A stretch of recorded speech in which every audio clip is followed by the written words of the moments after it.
നമുക്ക് സ്റ്റാർട്ട് ചെയ്യാം. സോ ഞാൻ പറഞ്ഞു ഇതുവരെ നമ്മൾ പഠിച്ച നമ്മളെ എൻറ്റയർ മൈക്രോ എക്കണോമിക്സിന്റെ ടോപ്പിക്സ് ആണ് നമ്മൾ ഇന്ന് റിവൈസ് ചെയ്യും ആൻഡ് പ്ലസ് നമ്മൾ ക്വസ്റ്റ്യൻസ് ഡിസ്കസ് ചെയ്യും. സോ നിങ്ങൾ അറ്റൻറ്റീവ് ആയിട്ട് ഇരിക്കുക, പാസീവ് ആയിട്ട് ഇരിക്കരുത്. നമ്മൾ ക്വസ്റ്റ്യൻസ് ചെയ്യും, അതേപോലെ തന്നെ കോൺസെപ്റ്റും ക്ലിയർ ചെയ്യും. ഓക്കെ, കോൺസെപ്റ്റ് ക്ലിയർ ചെയ്യുന്നല്ല, ഒന്ന് റിവൈസ് ചെയ്യും. Okay,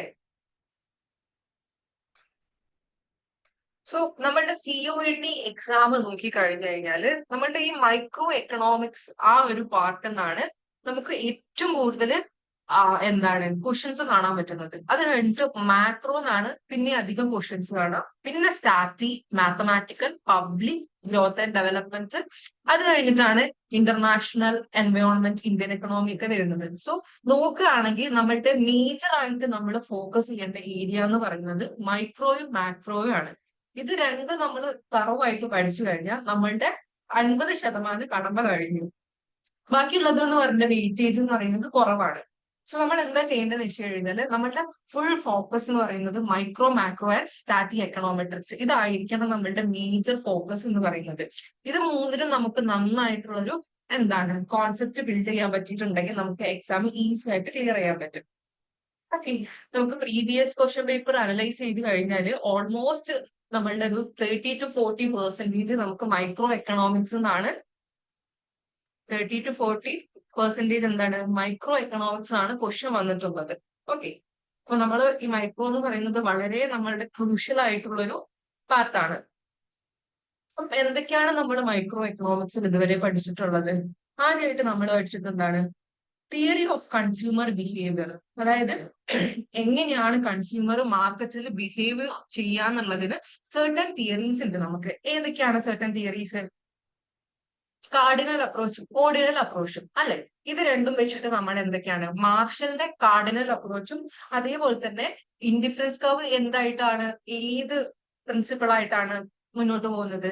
ordinal approach, indifference curve, revealed preference theory, ഇതൊക്കെ നമ്മൾ തിയറി ഓഫ് കൺസ്യൂമർ ബിഹേവിയർ കണ്ടിട്ടുണ്ട്. അടുത്തത് നമ്മൾ പഠിച്ചത് theory of production and cost.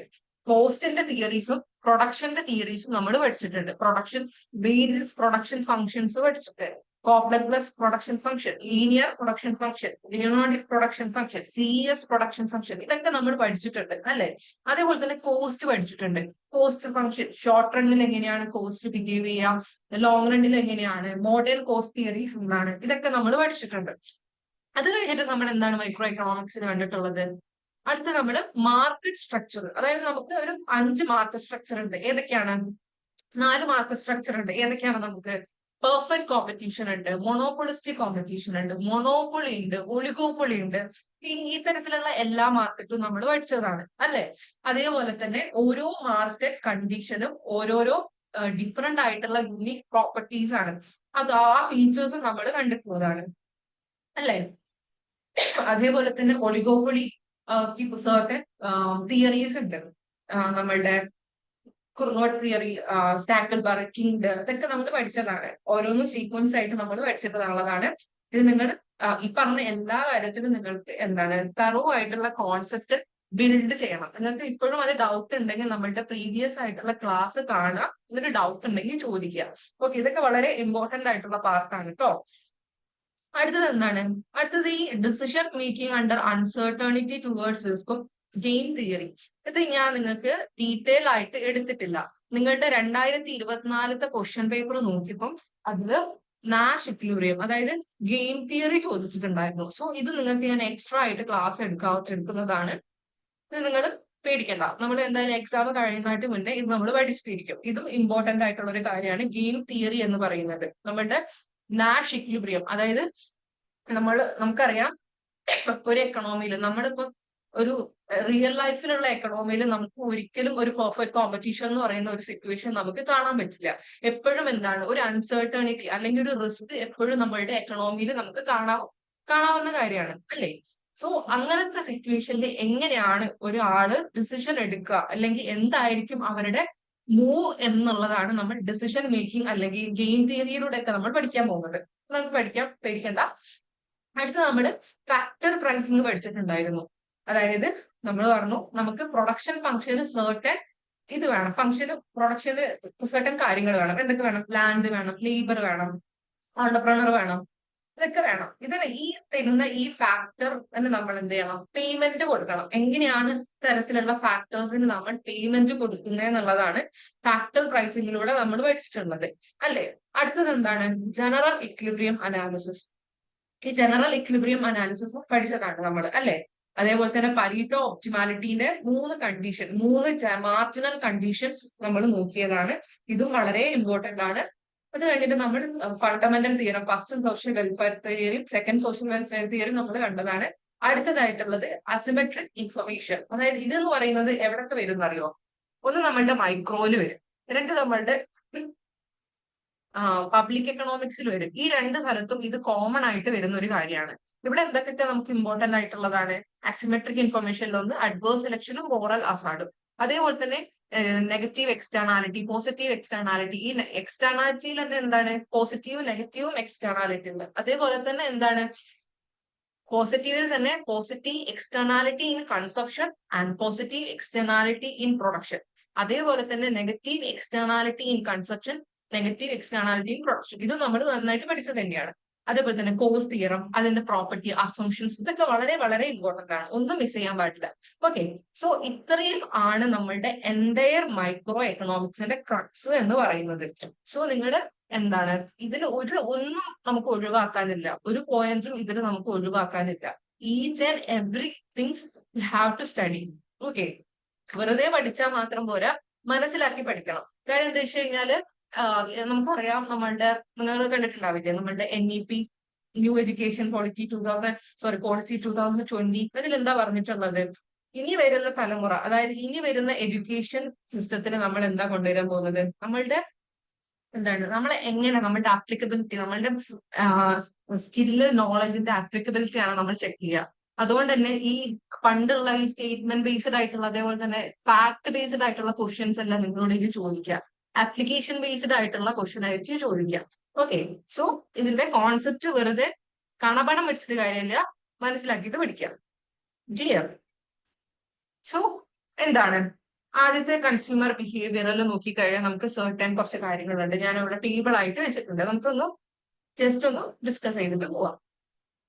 Utility. നമ്മൾ ആദ്യമായിട്ട് ഒരു കൺസ്യൂമർ നമുക്ക് എല്ലാവർക്കും ആദ്യം മെയിൻ ആയിട്ട് വേണ്ട കാര്യം പക്ഷേ എന്താണ്? യൂട്ടിലിറ്റി ആണ്. ആ യൂട്ടിലിറ്റി കിട്ടുന്നതുകൊണ്ടാണ് നമ്മൾ ഓരോ സാധനവും, നമ്മൾ ഈ എക്കണോമിയിൽ അല്ലെങ്കിൽ നമ്മൾ മാർക്കറ്റിൽ കാണുന്ന ഏതൊരു സാധനവും നമ്മൾ വാങ്ങുന്നത് യൂട്ടിലിറ്റീന്റെ ബേസിലാണ്, അല്ലേ? സോ യൂട്ടിലിറ്റി എന്ന് പറഞ്ഞു കഴിഞ്ഞാൽ the satisfaction of A consumer derive from consuming goods and services. ഒരു സംഭവം ഉണ്ട് ഇവിടെ. യൂട്ടിലിറ്റിയും സാറ്റിസ്ഫാക്ഷനും രണ്ടും ഡിഫറെന്റ് ആയിട്ടുള്ള കോൺസെപ്റ്റ് ആണ്. നിങ്ങളുടെ തുടക്കത്തിൽ ഞാൻ പറഞ്ഞു തന്നിട്ടുള്ള കാര്യമാണ്, അല്ലെ? എല്ലാവരും സിമിലർ ആയിട്ട് യൂസ് ചെയ്യുന്ന ഒരു കാര്യമാണ് എന്ത്? യൂട്ടിലിറ്റിയും സാറ്റിസ്ഫാക്ഷനും. എന്നാൽ അല്ല, യൂട്ടിലിറ്റി എന്ന് പറയുന്നത് നമ്മൾ ഒരു ഗുഡ് വാങ്ങുന്നതിന് മുന്നേ, അതായത് ഞാനിപ്പോ ഒരു സ്ട്രീറ്റിൽ കൂടെ പോവാന്ന് വിചാരിക്കാം. ഈ SM സ്ട്രീറ്റ്, ഞാൻ കോഴിക്കോടാണ്, അപ്പം SM സ്ട്രീറ്റിൽ കൂടെ പോവാന്ന് വിചാരിക്കാം. കോഴിക്കോടുള്ള ആളുകൾക്ക് അറിയാം, SM സ്ട്രീറ്റിലുള്ള കച്ചവടക്കാര് എങ്ങനെ വിളിച്ചു പറയും എന്താണ് ആ പ്രൊഡക്റ്റിന്റെ, അതായത് ഇപ്പം ഒരു ക്ലോത്ത് ആണെങ്കിൽ, അതായത് ഒരു ചുരിദാർ ആണെങ്കിൽ അതിനെ കുറിച്ചിട്ടുള്ളത് ഇങ്ങനെ വിളിച്ചു പറയും. സോ അങ്ങനെ വിളിച്ചു പറയുന്നതിലൂടെ അവരെന്താണ് ചെയ്യുന്നത്? നമ്മൾ ആ സാധനം വാങ്ങിക്കഴിഞ്ഞാൽ നമുക്ക് കിട്ടുന്ന എന്താണോ ബെനിഫിറ്റ്, ആ യൂട്ടിലിറ്റി, അതാണ് യൂട്ടിലിറ്റി എന്ന് പറയുന്നത്. അത് കഴിഞ്ഞ് ഞാൻ ആ സാധനം അയാൾ പറയുന്നത് കേട്ട് വാങ്ങിച്ചു, വീട്ടിൽ വന്നിട്ട് ഞാൻ ആ ഡ്രസ്സ് ഇട്ട് നോക്കിയിട്ട് നോക്കുക, ഇതെനിക്ക് പാകല്ലല്ലോ, ഈ കളർ എനിക്ക് ചേരുന്നില്ല. ആ ഒരു സിറ്റുവേഷൻ ആണ് സാറ്റിസ്ഫാക്ഷൻ എന്ന് പറയുന്നത്. ക്ലിയർ? സോ യൂട്ടിലിറ്റിയിൽ ടോട്ടൽ യൂട്ടിലിറ്റി ഉണ്ട്, മാർജിനൽ യൂട്ടിലിറ്റി ഉണ്ട്, ഡിമിനിഷിംഗ് മാർജിനൽ യൂട്ടിലിറ്റി ഉണ്ട്. നമ്മളുടെ മാർഷൽ എന്ന് പറയുന്നത് കാർഡിനൽ യൂട്ടിലിറ്റി ബേസ് ചെയ്തിട്ടാണ് അദ്ദേഹം ഡിമാൻഡ് കർവ് ഡിറൈവ് ചെയ്തിട്ടുള്ളത്. മെയിൻ ആയിട്ട് അദ്ദേഹം പറഞ്ഞ പ്രിൻസിപ്പിൾ എന്ന് പറയുന്നത് law of diminishing marginal utility ആണ്. എന്താണ് law of diminishing marginal utility എന്ന് പറഞ്ഞു കഴിഞ്ഞാല്, നമ്മൾ അഡീഷണൽ ആയിട്ട് ആ ഫുഡ് കൺസ്യൂം ചെയ്യുന്നതിനനുസരിച്ച് നമ്മുടെ സാറ്റിസ്ഫാക്ഷൻ കുറഞ്ഞുകൊണ്ടേ ഇരിക്കും. ഓക്കെ, സോ നിങ്ങളോട് ഞാൻ ചോദിക്കുകയാണ്, നമ്മളുടെ കാർഡിനൽ യൂട്ടിലിറ്റിന്റെ പ്രോപ്പർട്ടീസ് പറയൂ. എല്ലാവരും അൺമ്യൂട്ട് ആക്കിയിട്ട് പറയൂ. നമ്മളിതൊരു പാസീവ് ആയിട്ടുള്ള ഒരു ഇതല്ല, നിങ്ങൾ എത്രത്തോളം പഠിച്ചിട്ടുണ്ട് എന്ന് അറിയാൻ വേണ്ടിയിട്ടാണ് ഈ ഒരു session. So you have to be participate. നമ്മളുടെ കാർഡിനൽ അപ്രോച്ചിന്റെ പ്രോപ്പർട്ടീസ് പറയൂ, എന്തൊക്കെയായിരുന്നു നമ്മൾ പഠിച്ചിട്ടുള്ളത്?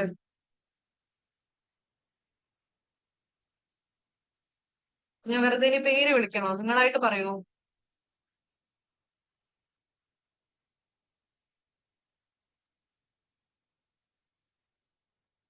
ലേറ്റ് ആക്കല്ലേ, പറയൂ പെട്ടെന്ന്. എന്തൊക്കെയാണ് നമ്മൾ കാർഡിനൽ അപ്രോച്ചിൽ നമ്മൾ മാർഷലിന്റെ ഡിമാൻഡ് കവർ നമ്മൾ പഠിച്ചിട്ടുണ്ടായിരുന്നത്? ഒന്ന് ഞാൻ പറഞ്ഞുതരാം. Constant margin utility of money. അടുത്തത് നിങ്ങൾ പറയും. Money is the measuring rod. Oh sorry. Money is the measuring rod. Okay. അടുത്തത് Law of ശരിയാണ്. diminishing. എന്താണ്? ഉറക്കനെ പറയാമോ?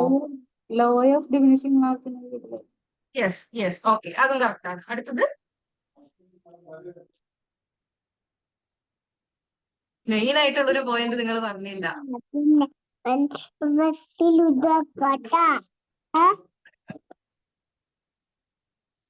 ഹോമോജീനിയസ് എന്നും പറഞ്ഞെന്തോ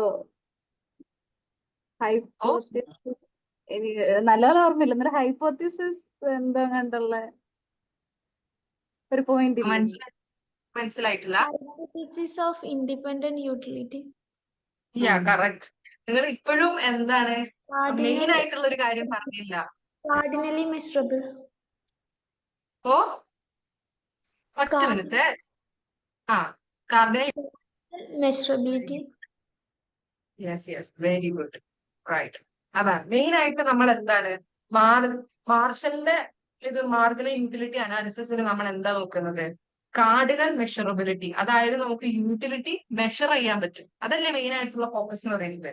അടുത്തത് എന്ന് പറയുന്നത് money is the measuring rod of utility. Utility അളക്കാനുള്ള ഒരു റോഡായിട്ടാണ് മണീനെ കാണുന്നത്. അടുത്തത് എന്താണ്? നമ്മളുടെ മാർജിനൽ യൂട്ടിലിറ്റി എന്ന് പറയുന്നത്, മണീന്റെ മാർജിനൽ യൂട്ടിലിറ്റി എന്ന് പറയുന്നത് കോൺസ്റ്റന്റ് ആയിരിക്കും. അടുത്തതോ law of diminishing marginal utility. നമ്മൾ അഡീഷണൽ ആയിട്ട് കൺസ്യൂം ചെയ്യുന്നതിനനുസരിച്ച് യൂട്ടിലിറ്റി കുറയും. ഇതൊക്കെയാണ് മെയിൻ ആയിട്ടുള്ള എന്താണ് അസംഷൻ എന്ന് പറയുന്നത്. ഇനി ഓർഡിനറി യൂട്ടിലിറ്റിന്റെ പറയും നോക്കട്ടെ.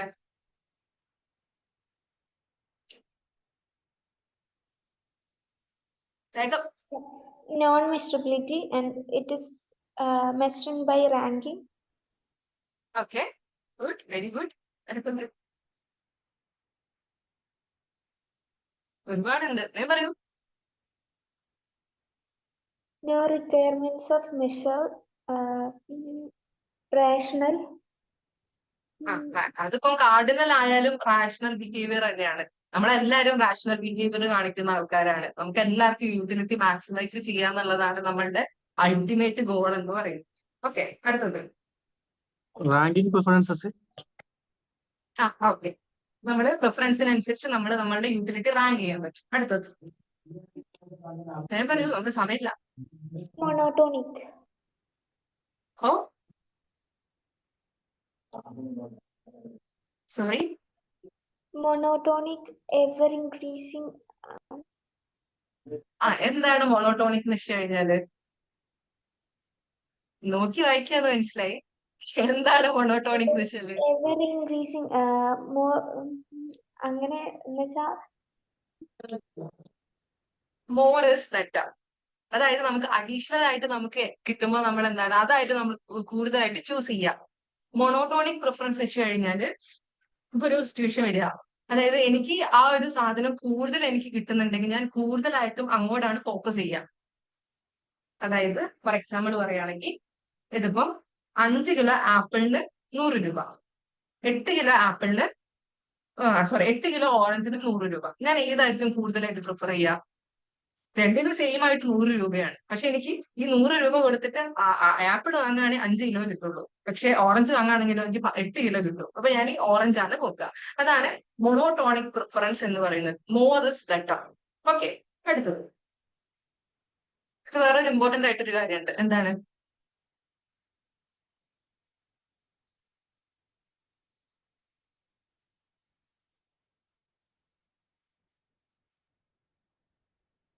ഞാൻ പറയൂ.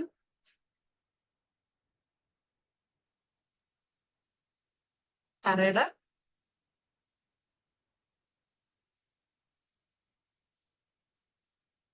നമുക്ക് എന്താണ് സബ്സ്റ്റിറ്റ്യൂട്ട് ചെയ്യാൻ പറ്റും. നമ്മളുടെ ഈ ഐസിന്റെ നമ്മളുടെ ഇൻഡിഫറൻസ് കർവിന്റെ സ്ലോപ്പ് എന്ന് പറയുന്നത് ഡിമിനിഷിങ് മാർജിനൽ സബ്സ്റ്റിറ്റ്യൂഷൻ ആണ്. അതായത് നമുക്ക് ഒരു അഡീഷണൽ യൂണിറ്റ് ഒരു ഗുഡ് കൂട്ടണം എന്നുണ്ടെങ്കിൽ മറ്റേ ഗുഡ് കുറച്ചാൽ മാത്രമേ നമുക്ക് ആ ഗുഡ് കൂട്ടാൻ പറ്റുള്ളൂ. ഓക്കെ, ഇത്രയാണ് കാർഡിനൽ ഓർഡിനൽ തമ്മിലുള്ള ഡിഫറൻസ് എന്ന് പറയുന്നത്. ഇതിന്റെ എന്താ പറയാ, നിങ്ങൾക്ക് ക്രോണോളജി വളരെ ഇമ്പോർട്ടന്റ് ആണ്. അപ്പൊ ഓർക്കേണ്ട എന്താ വെച്ച് കഴിഞ്ഞാല്, നിങ്ങൾക്ക് ഞാൻ ക്രോണോളജിയുടെ ഒരു വലിയൊരു ലിസ്റ്റ് തന്നെ നിങ്ങൾക്ക് ഞാൻ തന്നിട്ടുണ്ടായിരുന്നു. നോക്കുക, ഫസ്റ്റ് ഏറ്റവും ആദ്യമായിട്ട് നമുക്ക് എന്താണ്, ചാൾസ് ഡെവനന്റ് ആണ് നമ്മളുടെ ലോ ഓഫ് ഡിമാൻഡ് ഇതാക്കിയിട്ടുള്ളത്. അത് കഴിഞ്ഞിട്ട് 1854 നമ്മളുടെ Gosens law of diminishing marginal utility തന്നിട്ട്, അത് കഴിഞ്ഞിട്ട് 1860 നമ്മളുടെ മാർഷല് എന്താണ് ഡിമാൻഡ് കർവ് ഡ്രോ ചെയ്തിട്ട് എക്സ്പ്ലെയിൻ ചെയ്തിട്ടുള്ളത്. അത് കഴിഞ്ഞിട്ടാണ് നമ്മളുടെ IC വരുന്നത്. അത് കഴിഞ്ഞിട്ടാണ് പോൾ സാമുവൽസന്റെ നമ്മുടെ റിവീൽഡ് പ്രിഫറൻസ് തിയറി ഒക്കെ വരുന്നത്. ഈ ക്രോണോളജി നിങ്ങൾ വളരെ ഇമ്പോർട്ടന്റ് ആയിട്ട് നോക്കി വെക്കണം. എന്താണെന്ന് വെച്ച് കഴിഞ്ഞാല്, നിങ്ങൾ ഈ ഈസി ആയിട്ടുള്ള കാര്യം തെറ്റിച്ചു കഴിഞ്ഞാൽ നിങ്ങൾക്ക് കിട്ടാനുള്ള ചാൻസ് വളരെ കുറവാണ്. എല്ലാവർക്കും ഈസി ആയിട്ടുള്ള കാര്യം ശരിയാക്കുമ്പോൾ നിങ്ങൾ തെറ്റിച്ചു കഴിഞ്ഞാൽ എന്താ സംഭവിക്കുക വെച്ച് കഴിഞ്ഞാൽ നിങ്ങൾക്ക് കിട്ടാനുള്ള ചാൻസ് ഉള്ളതും കൂടെ കുറയാണ്. സോ അറിയുന്ന കാര്യങ്ങൾ തെറ്റിക്കാതിരിക്കാൻ ശ്രമിക്കുക. ഓക്കെ, അത് കഴിഞ്ഞിട്ട് നമ്മളുടെ കൺസ്യൂമർ ഇക്വിലിബ്രിയത്തിന്റെ കണ്ടീഷൻ പറയൂ. ഇവിടെ എഴുതിയിട്ടുണ്ട്, എന്നാലും നിങ്ങൾ പറയൂ, കൺസ്യൂമർ ഇക്വിലിബ്രിയത്തിന്റെ കണ്ടീഷൻ എന്താണ്?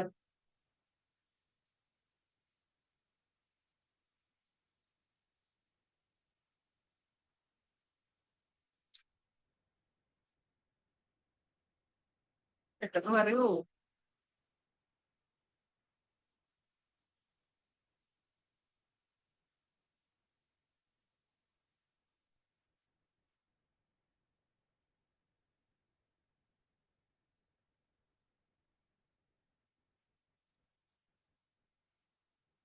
ഹലോ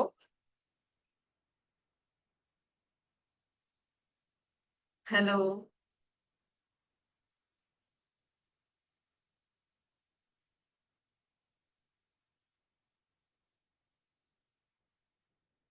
മനസ്സിലായില്ലേ?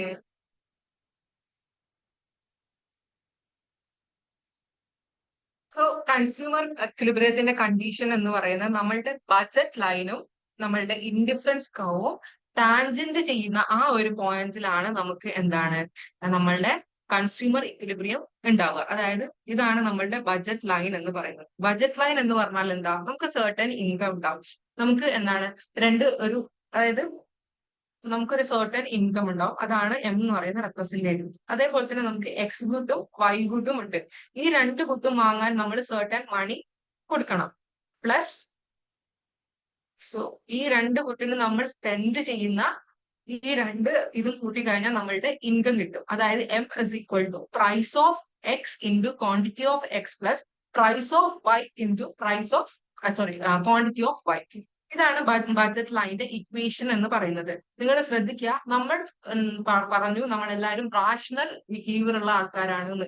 സോ നമ്മൾ എപ്പോഴാണ് നമുക്ക് ഏറ്റവും കൂടുതൽ സാറ്റിസ്ഫാക്ഷൻ ഉണ്ടാവുക എന്ന് വെച്ച് കഴിഞ്ഞാൽ, നമ്മളുടെ കയ്യിലുള്ള ഈ മൊത്തം മണി നമ്മൾ സ്പെൻഡ് ചെയ്യുമ്പോഴാണ് നമുക്ക് നമ്മളുടെ സാറ്റിസ്ഫാക്ഷൻ എന്ന് പറയുന്നത് ഇതാകുക. അതുകൊണ്ടാണ് ഇവിടെ ഈക്വൽ ടു കൊടുത്തത്. ഓക്കെ, ഇതാണ് നമ്മളുടെ ബഡ്ജറ്റ് ലൈൻ എന്ന് പറയുന്നത്.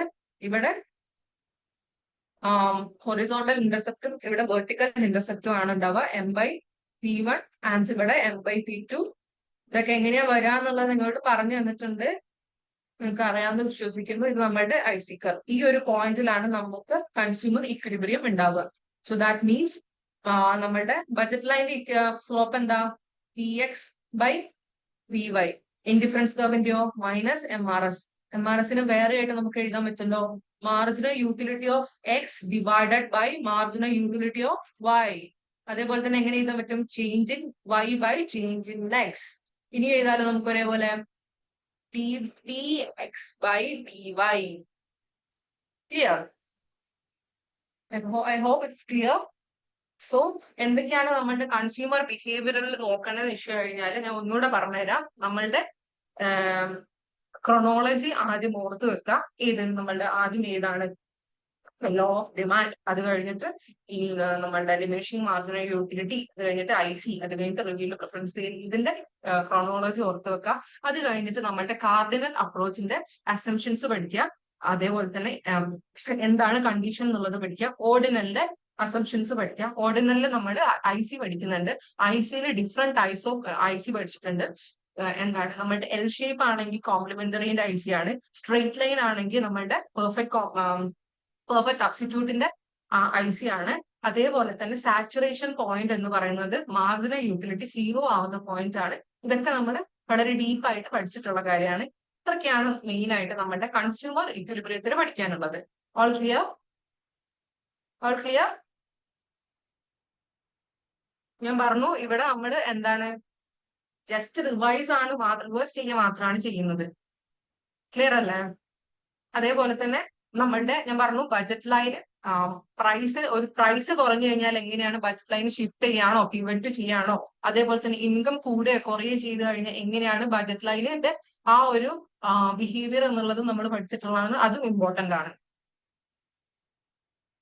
ക്ലിയർ അല്ലേ? എടാ റെസ്പോണ്ട് ചെയ്യടാ. ഓക്കെ. സോ ഇനി അടുത്തത് എന്ന് പറയുന്നത് നമുക്ക് വളരെ ഒട്ടും നമുക്ക് എന്താണ് ഒഴിവാക്കാൻ പറ്റാത്ത ഒരു കോൺസെപ്റ്റ് ആണ് ഇലാസ്റ്റിസിറ്റി എന്ന് പറയുന്നത്. മൈക്രോ എക്കണോമിക്സിൽ ഇലാസ്റ്റിസിറ്റി ഇല്ലാതെ ഒന്നുമില്ല. ഓക്കെ. സോ നമ്മൾ പ്രൈസ് ഇലാസ്റ്റിസിറ്റി പഠിച്ചിട്ടുണ്ട്. അതായത് പ്രൈസ് ഇലാസ്റ്റിസിറ്റി എന്ന് പറഞ്ഞാൽ എന്താണ്, നമ്മുടെ ക്വാണ്ടിറ്റി ഡിമാൻഡ് ചേഞ്ച് ചെയ്യുന്നതിനനുസരിച്ച് എങ്ങനെയാണ് നമ്മളുടെ പ്രൈസിൽ വരുന്ന മാറ്റം എന്നുള്ളതാണ് നമ്മൾ പ്രൈസ് ഇലാസ്റ്റിസിറ്റി ഓഫ് ഡിമാൻഡിൽ കണ്ടത്. നമുക്ക് കുറെ type of price elasticity demand ഉണ്ട്. Perfect elastic, perfect elastic, unitary elastic, relatively elastic. ഇതൊക്കെ എങ്ങനെയാണ് ഇതിന്റെ ബിഹേവിയർ എന്നുള്ളത് പഠിക്കുക. ആൻഡ് ഇലാസ്റ്റിക് വെച്ച് കഴിഞ്ഞാൽ എന്താണ് പോസിറ്റീവ് ഇൻഫിനിറ്റി ആയിട്ടായിരിക്കും. ഇൻഇലാസ്റ്റിക് വെച്ച് കഴിഞ്ഞാൽ എന്താണ് വെർട്ടിക്കൽ ലൈൻ ആയിരിക്കും, 0 ആയിരിക്കും. പെർഫെക്റ്റ്ലി ഇൻഇലാസ്റ്റിക് എന്ന് പറയുന്നത്. അതേപോലെ തന്നെ നമ്മളുടെ സ്ലോപ്പും എന്താണ് സ്ലോപ്പും നമ്മുടെ ഇലാസ്റ്റിസിറ്റി എന്ന് പറയുന്നത് ഇൻവേഴ്സ്ലി റിലേറ്റഡ് ആണ്. പെർഫെക്റ്റ്ലി ഇലാസ്റ്റിക് ഇവിടെ നോക്കൂ, ഇതെന്ന് പറയുന്നത് പെർഫെക്റ്റ്ലി ഇലാസ്റ്റിക് ആണ്. അതായത് ഇലാസ്റ്റിസിറ്റിയുടെ ഏറ്റവും ഹൈയസ്റ്റ് പോയിന്റ് ആണിത്. പക്ഷെ ഇവിടെ സ്ലോപ്പ് ഉണ്ടോ? ഈ ഒരു പോയിന്റിൽ സ്ലോപ്പ് ഉണ്ടോ? ഇല്ല, 0 സ്ലോപ്പ് ആണ്. അപ്പം സ്ലോപ്പും ഇലാസ്റ്റിസിറ്റിയും ഇൻവേഴ്സ്ലി റിലേറ്റഡ് ആണ്. ഓക്കെ. ഇവിടെ നോക്കൂ, ഇവിടെ വെച്ച് കഴിഞ്ഞാൽ 0 ഇലാസ്റ്റിസിറ്റി ആണ്, കുറവ് ഇലാസ്റ്റിസിറ്റി ആണ് ഏറ്റവും. പക്ഷെ ഇവിടെ സ്ലോപ്പ് എന്താണ്? ഏറ്റവും കൂടുതലാണ് സ്ലോപ്പ്. ക്ലിയർ? ഇനി അടുത്തത് ഇൻകം ഇലാസ്റ്റിസിറ്റി നമ്മൾ കണ്ടിട്ടുണ്ട്, എൻഗൽ കർവ് കണ്ടിട്ടുണ്ട്. ഇതിന്റെയൊക്കെ വാല്യൂസ് നിങ്ങൾ പഠിച്ചിരിക്കണം. നമ്മളുടെ പ്രൈസ് ഇലാസ്റ്റിസിറ്റി ഓഫ് ഡിമാൻഡ് എന്ന് പറയുന്നത് എന്താണ്? 0 തൊട്ട് ഇൻഫിനിറ്റി വരെയാണ് ഇതിന്റെ റേഞ്ച് എന്ന് പറയുന്നത്. ക്ലിയർ? അടുത്തത് ഇൻകം ഇലാസ്റ്റിസിറ്റി ഉണ്ട്. ഇൻകം ഇലാസ്റ്റിസിറ്റി ഗ്രേറ്റർ ദാൻ 1 ആണെങ്കിൽ എന്ത് ഗുഡാണ്? ഞാൻ പറയൂ.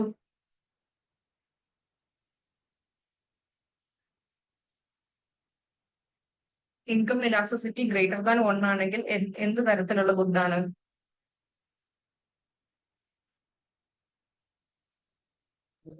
Luxury good? Yes. Less than 1 ആണെങ്കിലോ?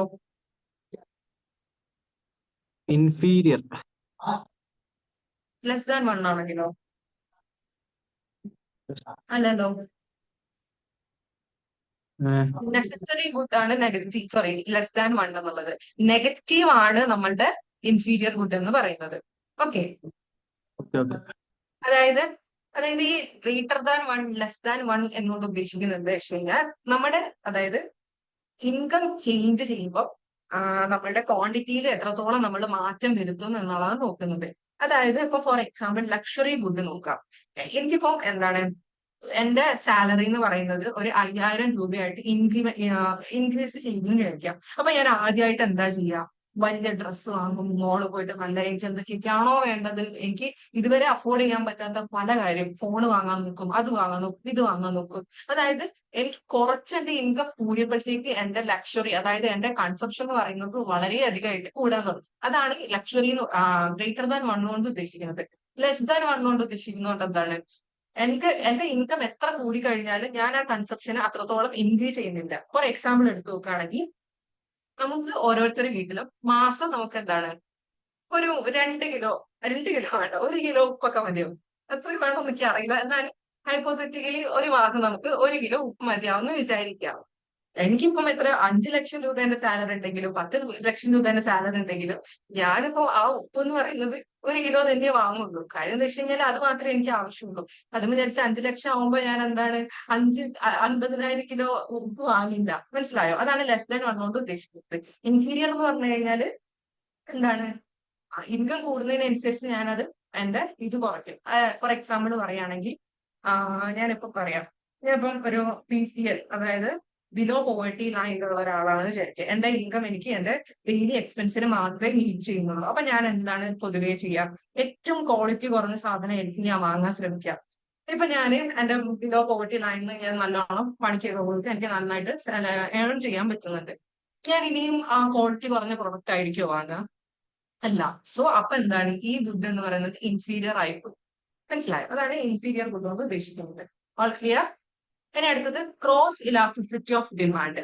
ഈ ക്രോസ് ഇലാസ്റ്റിസിറ്റി ഓഫ് ഡിമാൻഡ് എന്ന് വെച്ച് കഴിഞ്ഞാൽ പ്രൈസ് റിലേറ്റഡ് ഗുഡിന്റെ, അതായത് ഇതിപ്പോ നമുക്ക് സബ്സ്റ്റിറ്റ്യൂട്ട് ഗുഡും ഉണ്ട്, കോംപ്ലിമെന്ററി ഗുഡും ഉണ്ട്. സബ്സ്റ്റിറ്റ്യൂട്ട് ഗുഡിന്റെ ഇലാസ്റ്റിസിറ്റി, ക്രോസ് പ്രൈസ് ഇലാസ്റ്റിസിറ്റി എത്രയായിരിക്കും? അതിന്റെ റേഞ്ച് എത്രയായിരിക്കും? പറയൂ.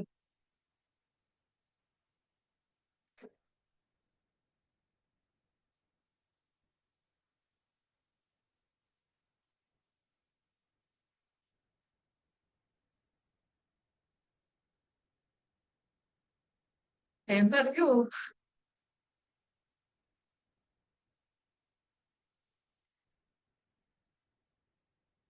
ഹലോ,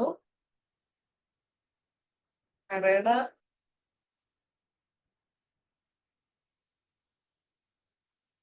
സബ്സ്റ്റിറ്റ്യൂട്ട് ഗുഡിന്റെ റേഞ്ച് എന്ന് പറയുന്നത് എന്താണ്? ഇൻഫിനിറ്റി ആയിരിക്കും, അല്ലെങ്കിൽ ഇൻഫിനിറ്റിനോട് ടെൻസ് ചെയ്യും. എന്താണ് ഈ അങ്ങനെ ഇൻഫിനിറ്റിനോട് ടെൻസ് ചെയ്യുന്നൊക്കെ പറയുന്നതുകൊണ്ട് ഉദ്ദേശിക്കുന്നത്? ഇപ്പം ചായയും കാപ്പിയും രണ്ട് ഗുഡാണെന്ന് വിചാരിക്കാം. അതായത് ഇതിപ്പം ചായയുടെ പ്രൈസ് കൂടിയെന്ന് വിചാരിക്കാം. ഞാൻ എന്താണ് ഡെയിലി ചായ കുടിക്കുന്ന ഒരാളാണ്. ഞാൻ ചായയും കുടിക്കും കാപ്പിയും കുടിക്കും. പക്ഷെ ഞാനിപ്പോ ഒരു കടയിൽ പോയപ്പോൾ ചായയുടെ പൈസ വളരെ അധികമായിട്ട് കാണാൻ പറ്റി. എന്തുകൊണ്ടാ വെച്ച് കഴിഞ്ഞാൽ പഞ്ചസാരന്റെ ഐ മീൻ ചായപ്പൊടിയുടെ പൈസ കൂടിയെന്ന് വിചാരിക്കാം. അപ്പൊ എന്താണ് ഞാൻ എന്താ ചെയ്യാൻ പൊതുവെ? ഞാൻ ചായ വിട്ടിട്ട് കോഫി കുടിക്കാൻ പോകും. കോഫീന്റെ പ്രൈസ് അവിടെ കുറവാണ്. ആ ഇൻഫിനിറ്റ് എന്നോട് ഉദ്ദേശിക്കുന്നത് എന്താ വെച്ച് കഴിഞ്ഞാല് എനിക്ക് എത്ര വേണമെങ്കിലും കോഫിയിലേക്ക് എനിക്ക് മാറാൻ പറ്റും. അതാണ് ഈ സബ്സ്റ്റിറ്റ്യൂട്ട് എന്ന് ഐ മീൻ ഇൻഫിനിറ്റി എന്നുകൊണ്ട് ഉദ്ദേശിക്കുന്നത്. എനിക്ക് എത്ര വേണേലും എന്റെ ഡിമാൻഡ് എനിക്ക് മറ്റേ ഗുഡിലേക്ക് മാറ്റാൻ പറ്റും. അതാണ് സബ്സ്റ്റിറ്റ്യൂട്ട് എന്നുകൊണ്ട് ഉദ്ദേശിക്കുന്നത്. കോംപ്ലിമെന്ററി ഉദ്ദേശിച്ചു കഴിഞ്ഞാലോ, കാറും പെട്രോളും നമ്മളെപ്പോഴും യൂസ് ചെയ്യുന്ന ഒരു കാര്യമാണ് കാറും പെട്രോളും.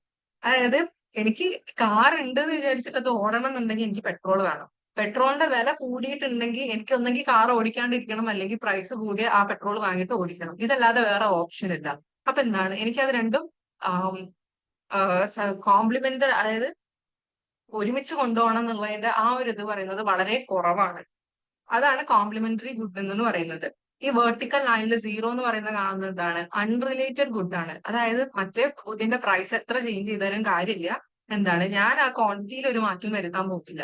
അങ്ങനെയുള്ളത് എന്താണ്? അൺറിലേറ്റഡ് ഗുഡ് ആണ്. നമുക്ക് ഇവിടെ കാണാൻ പറ്റും പ്രൈസ് എത്രയോ ചേഞ്ച് ചെയ്യുന്നുണ്ട്, എന്നാൽ പോലും എന്റെ ഡിമാൻഡിൽ ഒരു മാറ്റവും വരുന്നില്ല. അതാണ് അൺറിലേറ്റഡ് ഗുഡ് എന്നുകൊണ്ട് ഉദ്ദേശിക്കുന്നത്. ക്ലിയർ? All clear?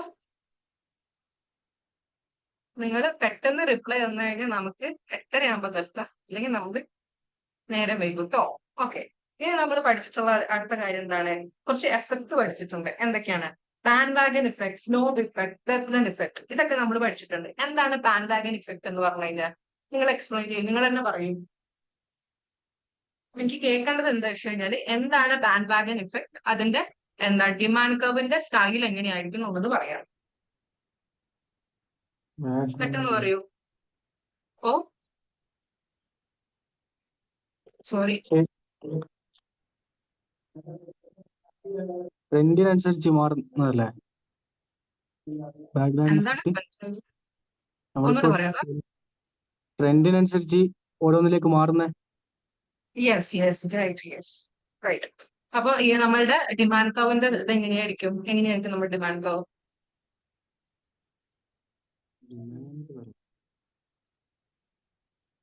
ഇലാസ്റ്റിക് ആയിരിക്കോ ഇൻഇലാസ്റ്റിക് ആയിരിക്കോ? അതാണ് ഞാൻ ചോദിച്ചത്. ഇലാസ്റ്റിക് ഇലാസ്റ്റിക് ഇലാസ്റ്റിക് ആയിരിക്കും. ഇതാണ് നമ്മളുടെ നോർമൽ ഡിമാൻഡ് കർവ് എന്ന് വെച്ച് കഴിഞ്ഞാൽ നമ്മൾ കൂടുതൽ നമ്മുടെ quantity and this is our price. So ഇതാണ് നമ്മുടെ നോർമൽ ഡിമാൻഡ് കർവ് എന്ന് വിചാരിക്കാം. നമ്മളുടെ എന്താണ് എല്ലാവരും ഇതിപ്പം ഒരു സാധനം എന്താ പറയാ നമ്മൾ കൂടുതലായിട്ട് ആ ഇതിപ്പോ നമുക്ക് ഒരുവിധം എല്ലാവരുടെ കയ്യിലെടുത്ത് നമ്മളുടെ ഇന്നത്തെ ഇതുണ്ടാവും എന്താ പറയാ ആ ചെക്കന്മാരുടെ കേസ് ആണെങ്കിൽ നിങ്ങൾ എല്ലാവരും ഇപ്പൊ ബാഗി പാൻസ് ഉപയോഗിക്കാൻ തുടങ്ങിയിട്ടില്ലേ? ഈ ഒരു അടുത്ത് കണ്ട ട്രെൻഡ് അല്ല നമ്മളെല്ലാവരും ബാഗി പാൻസ് ഉപയോഗിക്കാൻ തുടങ്ങിയത് അല്ലെ? സോ എല്ലാവരും ഉപയോഗിക്കുന്നുണ്ട്. അപ്പൊ ബാക്കിയുള്ള ആൾക്കാരും അതിലേക്ക് ടെൻസ് ചെയ്യാണ്. സോ അപ്പൊ എന്താണ് നമ്മളുടെ ഡിമാൻഡ് കർവ് എന്ന് പറയുന്നത് കൂടുതലായിട്ട് ഇലാസ്റ്റിക് കർവ്. മനസ്സിലായോ? അതാണ് ബാൻഡ് വാഗൻ ഇഫക്റ്റ് എന്ന് പറയുന്നത്. ഈ ബാൻഡ് വാഗൻ ഇഫക്റ്റ് എന്ന് പറയുന്നത് നമ്മളുടെ മാക്രോയിൽ ഒരു സ്ഥലത്ത് നമ്മൾ പഠിക്കുന്നുണ്ട്. ഏതാ അറിയോ? നമ്മളുടെ ഒരു കൺസെപ്ഷൻ തിയറിയിൽ ആർക്കെങ്കിലും എന്താന്ന് പറയാൻ പറ്റുമോ? അത് ഏതാ കൺസെപ്ഷൻ തിയറിയിൽ? Any idea?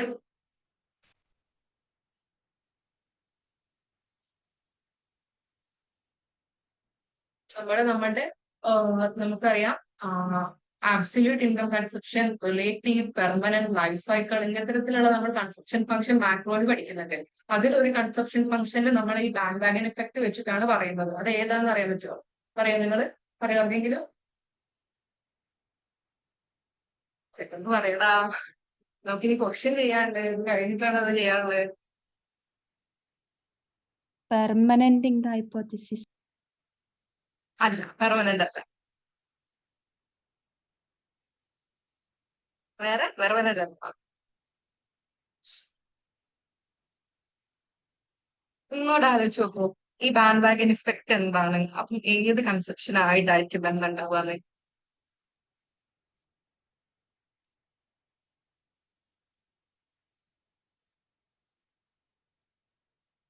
അടുത്തെത്തി, പറഞ്ഞോളൂ.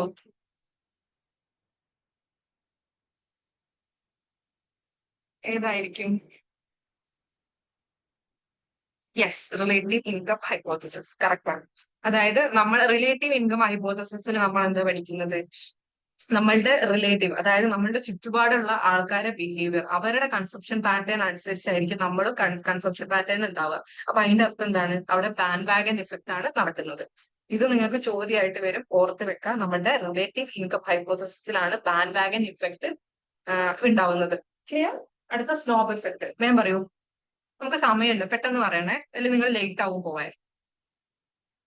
നിങ്ങൾ എന്തായാലും ഞാൻ ക്വസ്റ്റ്യൻ ചെയ്യിപ്പിച്ചേ വിടുള്ളൂ.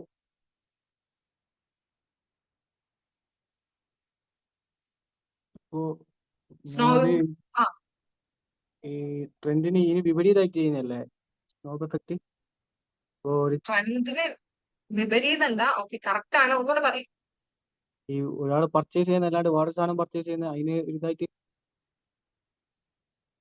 ഓൾമോസ്റ്റ് കറക്റ്റ് ആണ്. അതായത് നമ്മൾ എന്താണ് ആ Less ട്രെൻഡ് available ഫോളോ ആവുമ്പോ? ചെയ്യും. എന്താണ്? ലെസ് അവൈലബിൾ ആവുമ്പോ ഒന്നുകൂടി ഡിമാൻഡ് കൂടും.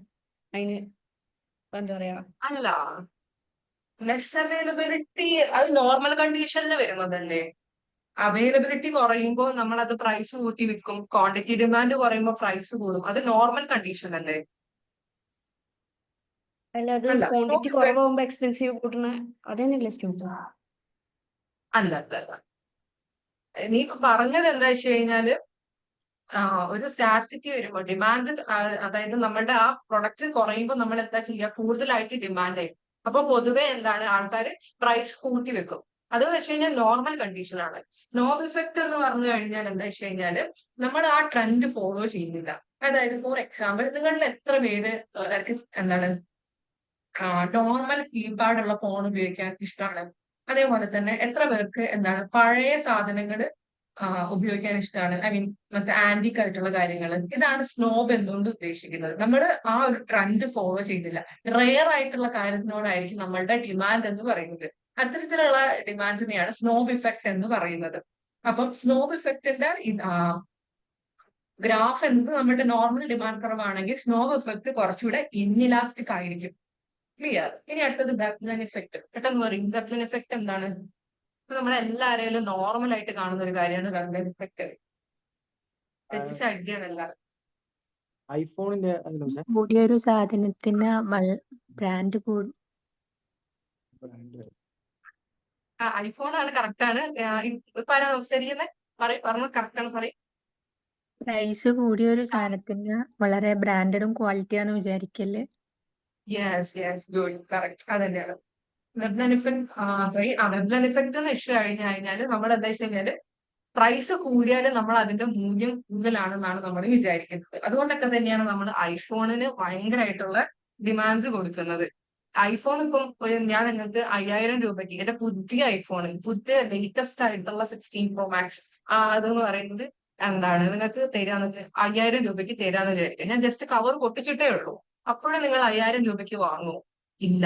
എന്തുകൊണ്ടെന്ന് വെച്ച് കഴിഞ്ഞാല് നമ്മളെപ്പോഴും പ്രൈസ് കൂടിയ സാധനത്തിനാണ് നമ്മൾ മൂല്യം കൽപ്പിക്കുന്നത്. അങ്ങനെയാണ് അതാണ് വെബ്ലൻ ഇഫക്റ്റ് എന്ന് പറയുന്നത്. ഈ വെബ്ലൻ ഇഫക്റ്റ് എന്താണ് സ്നോബ് എഫക്റ്റിനെക്കാട്ടും ഡിമാൻഡിനെക്കാട്ടും സ്നോബ് ഇഫക്റ്റിനെക്കാട്ടും നമ്മളുടെ ഗ്രാഫ് എന്ന് പറയുന്നത് ഇത് നോർമൽ ആണെങ്കിൽ കുറച്ചുകൂടെ ഇതായിരിക്കും. വെബ്ലൻ ഇഫക്റ്റ് പിന്നെയും കൂടുകയാണെങ്കിൽ പോസിറ്റീവ്ലി ആയിരിക്കും, നമ്മളുടെ ഗിഫൻ ഗുഡ് പോലെ ആക്ട് ചെയ്യും. ഓർത്ത് വെക്കുക, നമ്മുടെ വെബ്ലൻ എഫക്ട് എന്ന് പറയുന്നത് കൂടുകയാണെങ്കിൽ അത് എന്താണ് പോസിറ്റീവ്ലി റിലേറ്റഡ് ആവും, നമ്മുടെ ഗിഫൻ ഗുഡിന്റെ ലൈക്ക് അതേപോലെ ആക്ട് ചെയ്യാൻ തുടങ്ങും. Okay, clear. ഇനി അടുത്തത് എന്താണ്? ഇനി നമ്മൾ പ്രൊഡക്ഷൻ ഫംഗ്ഷൻ ആണ് നോക്കുന്നത്. പ്രൊഡക്ഷൻ ഫംഗ്ഷനിൽ നമ്മൾ എത്ര തന്നെയുള്ള പ്രൊഡക്ഷൻ ഫംഗ്ഷൻ നോക്കിയിട്ടുണ്ട്? ഏതൊക്കെ തരത്തിലുള്ള പ്രൊഡക്ഷൻ ഫംഗ്ഷൻ നമ്മൾ പഠിച്ചിട്ടുണ്ട്? ഞാൻ പറയൂ. Short run, long run. Okay. Production functions functions ആണ് ഞാൻ പറഞ്ഞത്. ടൈമിന്റെ ബേസ് നോക്കുകയാണെങ്കിൽ ഹോമോജീനിയസ്. കറക്റ്റാണ്, ശരിയാണ്. ശരിയാണ്. ടോപ്പ് ഡഗ്ലാസ്, അതേപോലെ തന്നെ എന്താണ് ലിയണോൺ ഡിഫർ, ഇതൊക്കെ നമ്മൾ പഠിച്ചു. ഓ ലീനിയർ ഹോമോജീനിയസ്. ലീനിയർ ഹോമോജീനിയസ് നമ്മൾ പഠിച്ചിട്ടുണ്ട്. നമ്മുടെ CES constant elasticity substitution production function പഠിച്ചിട്ടുണ്ട്. ഇതൊക്കെ നമ്മൾ പഠിച്ചിട്ടുണ്ട്. പ്രൊഡക്ഷൻ ഫംഗ്ഷൻ എന്ന് ഉദ്ദേശിക്കുന്നത് എന്താണ്? നമ്മുടെ സർട്ടൻ ഇൻപുട്ട് വെച്ചിട്ട് നമ്മൾ എങ്ങനെയാണ് ഔട്ട്പുട്ട് ഉണ്ടാക്കുന്നത്, അതാണ് പ്രൊഡക്ഷൻ ഫംഗ്ഷൻ കൊണ്ട് ഉദ്ദേശിക്കുന്നത്. നമുക്ക് ഷോർട്ട് റൺ ഫംഗ്ഷനും ഉണ്ട്, ലോങ് റൺ ഫംഗ്ഷനും ഉണ്ട്. ഷോർട്ട് റണ്ണിൽ ഒരു ഫാക്ടർ ഫിക്സ്ഡ് ആയിരിക്കും. നമ്മൾ പൊതുവെ ലാൻഡ് ആണ് നമ്മൾ ഫിക്സ് ചെയ്തിട്ട് കൊണ്ടുവരിക. അത് എന്താണ് ലാൻഡ് തന്നെ ഫിക്സ് ആവണമെന്നൊന്നുമില്ല. എന്താണ് ലാൻഡോ ക്യാപിറ്റലോ നമ്മൾ ഫിക്സ് ചെയ്ത് വെക്കുക. അതന്നെ ആവണമെന്നില്ല. ഏത് ഫാക്ടർ വേണമെങ്കിലും നമുക്ക് എന്താണ് ഫിക്സ് ചെയ്ത് വെക്കാം. വേറൊരു കാര്യം എന്താ വെച്ച് കഴിഞ്ഞാൽ പൊതുവെ നിങ്ങൾക്ക് എല്ലാവർക്കും ഉള്ള ഒരു ചിന്താഗതിയാണ് ഷോർട്ട് റൺ എന്ന് പറഞ്ഞു കഴിഞ്ഞാൽ ലെസ് ദാൻ 1 ഇയറും ലോങ് റൺ എന്ന് പറഞ്ഞു കഴിഞ്ഞാൽ ഗ്രേറ്റർ ദാൻ 1 ഇയറോ എന്നാണ്. അങ്ങനല്ല. ഷോർട്ട് റൺ എന്ന് വെച്ച് കഴിഞ്ഞാൽ ഉദ്ദേശിക്കുന്നത് ആ ഒരു പീരീഡില് ഒരു factor at least one of the factor fix ആയിരിക്കും. ആ ഒരു കണ്ടീഷനെയാണ് ഷോർട്ട് റൺ എന്ന് പറയുന്നത്. ലോങ് റൺ എന്ന് പറഞ്ഞു കഴിഞ്ഞാൽ എല്ലാ വേരിയബിളും, നമ്മൾ പ്രൊഡക്ഷൻ ഉപയോഗിക്കുന്ന എല്ലാ വേരിയബിളും എന്താണ് വേരിയബിൾ ആയിരിക്കും, നമുക്ക് വേരി ചെയ്യാൻ പറ്റും. അതാണ് ലോങ് റൺ കൊണ്ട് ഉദ്ദേശിക്കുന്നത്. ഇപ്പൊ ഞാൻ ഒരു എക്സാമ്പിൾ പറയാം. നമ്മളുടെ ഒരു ഡാം പണി ചെയ്യാൻ എത്ര സമയം വേണം? ഓൾമോസ്റ്റ് ഒരു 25 വർഷമൊക്കെ വേണ്ടി വരും. അല്ലെങ്കിൽ അതിന്റെ ഷോർട്ട് പീരീഡ് എന്ന് പറയുന്നത് ഒരു ഡാമിന്റെ എന്ന് പറയുന്നത് ഒരു 20-50 വർഷമാണ്. അപ്പൊ നമുക്കതിനെ ലോങ് റൺ എന്ന് വിളിക്കാൻ പറ്റുമോ? ഇല്ല. അപ്പൊ നിങ്ങൾക്ക് ഈ ഒരു മിസ്കൺസെപ്ഷൻ ഒഴിവാക്കാം. ഷോർട്ട് റൺ എന്താണ്, ലോങ് റൺ എന്താണെന്നുള്ളത്. ഇനി റിട്ടേൺ ടു സ്കെയിൽ നമ്മൾ പഠിച്ചിട്ടുണ്ട്. Increasing return to scale, constant return to scale, decreasing return to scale, ഇതൊക്കെ നമ്മൾ പഠിച്ചിട്ടുണ്ട്. ഇതൊന്നും ഞാൻ വലുതായിട്ട് പോകുന്നില്ല, ഞാൻ പറഞ്ഞതേ ഉള്ളൂ. ഇതൊക്കെ ഇമ്പോർട്ടന്റ് ആയിട്ടുള്ള കാര്യമാണ്. ആൻഡ് എത്ര തരത്തിലുള്ള കോസ്റ്റ് നമ്മൾ പഠിച്ചിട്ടുണ്ട്? Short run cost, long run cost. Short റണ്ണിലാണ് നമ്മൾക്ക് ഫിക്സഡ് കോസ്റ്റ് വരുന്നത്. അതേപോലെ തന്നെ വേരിയബിൾ കോസ്റ്റ് നമ്മൾ പഠിച്ചിട്ടുണ്ട്, ആവറേജ്, മാർജിനൽ, ഇതൊക്കെ പഠിച്ചിട്ടുണ്ട്. ഇതിന്റെയൊക്കെ ഗ്രാഫ് ഓർത്ത് വെക്കുക. എങ്ങനെയാണ് ഗ്രാഫ്? അതേപോലെ തന്നെ MC AC തമ്മിലുള്ള കണ്ടീഷൻ ഓർത്ത് വെക്കാം. ACന്റെ മിനിമം പോയിന്റിനാണ് MC കട്ട് ചെയ്യുന്നത്. അതായത് ഇത് നമ്മളുടെ AC ആണെന്ന് വിചാരിക്കുക, ഇത് നമ്മളുടെ MC. AC നമ്മളുടെ MC. ACന്റെ മിനിമം പോയിന്റിലാണ് നമ്മളുടെ MC കട്ട് ചെയ്യുന്നത്. ഈ ഒരു പോയിന്റിൽ അവരുടെ സ്ലോപ്പ് എന്ന് പറയുന്നത് 0 ആയിരിക്കും. ഈ ഒരു പോയിന്റിൽ AC ഈക്വൽ ടു MC ആയിരിക്കും. ഇതൊക്കെ ഓർത്ത് വെക്കുക.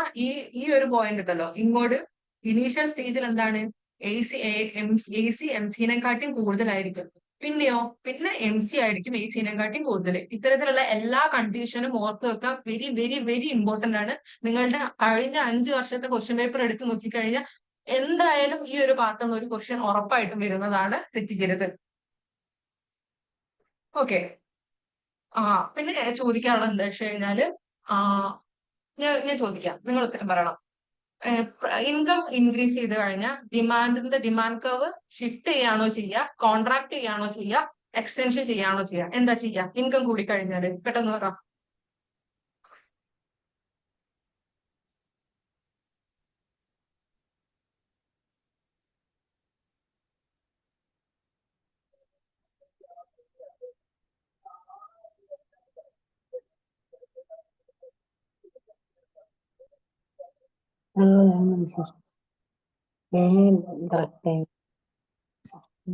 ക്ലിയർ ആയില്ലടാ. ശരിയാണ്. നമ്മളുടെ ഇത് ഗ്രാഫ് എങ്ങനെ വരുന്നത്?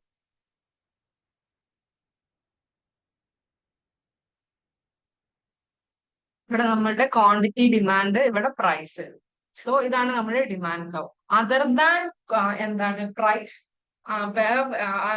വേറെ ഫാക്ടർ, പ്രൈസ് അല്ലാതെ വേറെ ഫാക്ടേഴ്സ് കോസ് ചെയ്യുകയാണെങ്കിൽ എന്താണ് നമ്മളുടെ ഡിമാൻഡ് കർവ് ഷിഫ്റ്റ് ചെയ്യും. ഇൻകം കൂടുകയാണെങ്കിൽ, പ്രൈസ് റിലേറ്റഡ് ഗുഡ്സ് കൂടുകയാണെങ്കിൽ, അതേപോലെ തന്നെ ടേക്സ് പ്രിഫറൻസ് കൂടുകയാണെങ്കിൽ നമ്മളുടെ ഡിമാൻഡ് കർവ് ഇൻവേർഡിലേക്ക് ഷിഫ്റ്റ് ചെയ്യും. അതേപോലെ ഇതൊക്കെ കുറയുകയാണെങ്കിൽ ഔട്ട്വേർഡിലേക്ക് ഷിഫ്റ്റ് ചെയ്യും. അതേപോലെ തന്നെ പ്രൈസ് കൂടുകയാണെങ്കിൽ എന്താ ചെയ്യുക? ക്വാണ്ടിറ്റി കുറച്ച് വരും. പ്രൈസ് കുറയാണെങ്കിലോ ക്വാണ്ടിറ്റി കൂടും. പ്രൈസിന്റെതാണ് നോക്കുന്നത് വെച്ച് കഴിഞ്ഞാൽ എന്താണ് movement along the demand curve ആയിരിക്കും. മറ്റേതാണെങ്കിൽ ഷിഫ്റ്റ് ആയിരിക്കും. ക്ലിയർ? അതേപോലെ തന്നെ നമ്മൾ എന്താണ് നമ്മളുടെ മാർഷലിന്റെ ഡിമാൻഡ് കർവിന് നമ്മളുടെ പ്രൈസ് ഇഫക്റ്റ് നമുക്ക് രണ്ടായിട്ട് ഡീകമ്പോസ് ചെയ്തിട്ടുണ്ട്. ഒന്നെന്ന് പറയുന്നത് എന്താണ് നമ്മുടെ ഇത് ഇൻകം എഫക്റ്റും സബ്സ്റ്റിറ്റ്യൂഷൻ എഫക്റ്റും. ഇത് രണ്ടും ആരാണ് ഡിവൈഡ് ചെയ്തിട്ടുള്ളത്? നമ്മുടെ സ്ലട്സ്കിയും ഹിഗ്സും ആണ് ഇത് രണ്ടും നമുക്ക് ഡിഫറൻഷിയേറ്റ് ചെയ്ത് പറഞ്ഞു തന്നിട്ടുള്ളത്. അതേപോലെ തന്നെ മാർഷലിന്റെ ഡിമാൻഡ് കർവിൽ മാർഷൽ ഓൺലി നോർമൽ ഗുഡിനെ മാത്രമേ കൺസിഡർ ചെയ്തിട്ടുള്ളൂ. അവിടെ എന്താണ് ഗിഫൺ ഗുഡിനെ കുറിച്ചിട്ടൊന്നും പറഞ്ഞിട്ടില്ല. പിന്നീട് ഇവരാണ് ഹിഗ്സും നമ്മളുടെ സ്ലട്സ്കിയും ആണ് എങ്ങനെയാണ് നമ്മളുടെ പ്രൈസ് ഇഫക്റ്റ് ഡിറൈവ് ചെയ്ത് വരുന്നതെന്ന് പറഞ്ഞു തന്നിട്ടുണ്ട്. അത് ഇമ്പോർട്ടന്റ് ആണ്. നമ്മളുടെ ഹിഗ്സിന്റെ അപ്രോച്ചും സ്ലട്സ്കിന്റെ അപ്രോച്ചും നന്നായിട്ട് പഠിക്കുക. ആൻഡ് സബ്സ്റ്റിറ്റ്യൂഷൻ എഫക്ട് എന്ന് പറയുന്നത് ഓൾവേസ് നെഗറ്റീവ് ആയിരിക്കും. ഇൻകം എഫക്ട്, നോർമൽ ഗുഡിന്റെ ഇൻകം എഫക്ട് എന്ന് പറയുന്നത് നെഗറ്റീവ് ആയിരിക്കും. ആ ഇൻകം എഫക്ട് എന്ന് പറയുന്നത് റിയൽ ഇൻകം എഫക്ട് ആയതുകൊണ്ടാണ് നെഗറ്റീവ്. അവിടെ നോർമല് ഇതല്ല നോക്കുന്നത്. നിങ്ങൾക്ക് ഞാനിപ്പം പറയുമ്പോൾ നിങ്ങൾക്ക് ഡൗട്ടോ അല്ലെങ്കിൽ മനസ്സിലാവാത്തോ ഉണ്ടെങ്കിൽ നമ്മുടെ ക്ലാസ്സിൽ പോയി നോക്കുക. അവിടെ ക്ലിയർ ആയിട്ട് പറഞ്ഞിട്ടുണ്ട് എന്തൊക്കെയാണ് എന്നുള്ളത്. ശ്രദ്ധിക്കുക. ഹിഗ്സിന്റെയും അതേപോലെ തന്നെ സ്ലട്സ്കിന്റെയും എന്താണ് ഈ സ്ലട്സ്കിന്റെ അപ്രോച്ചിനെ നമ്മൾ കോസ്റ്റ് ഡിഫറൻസ് അപ്രോച്ച് എന്നാണ് പറയാ. ഹിഗ്സ് എന്ന് പറയുന്നത് എന്താണ് അതേ ഡിഫറൻസ് കർവിലേക്കാണ് വരുന്നത് വെച്ച് കഴിഞ്ഞാൽ സ്ലട്സ്കി സെയിം ബണ്ടിലേക്കാണ് വരുന്നത്. ഇതൊക്കെ ഞാൻ ക്ലിയർ ആയിട്ട് പറഞ്ഞു തന്നിട്ടുള്ളതാണ്. ശ്രദ്ധിക്കുക. അത് ഞാൻ ചോദിക്കട്ടെ, നമ്മളുടെ നോർമൽ ഫുഡില് സബ്സ്റ്റിറ്റ്യൂഷൻ എഫക്ട് ആണോ, സബ്സ്റ്റിറ്റ്യൂഷൻ എഫക്റ്റും ഇൻകം എഫക്റ്റും നെഗറ്റീവ് ആണോ പോസിറ്റീവ് ആണോ? പെട്ടെന്ന് പറയൂ. നമുക്ക് സമയമില്ല കേട്ടോ.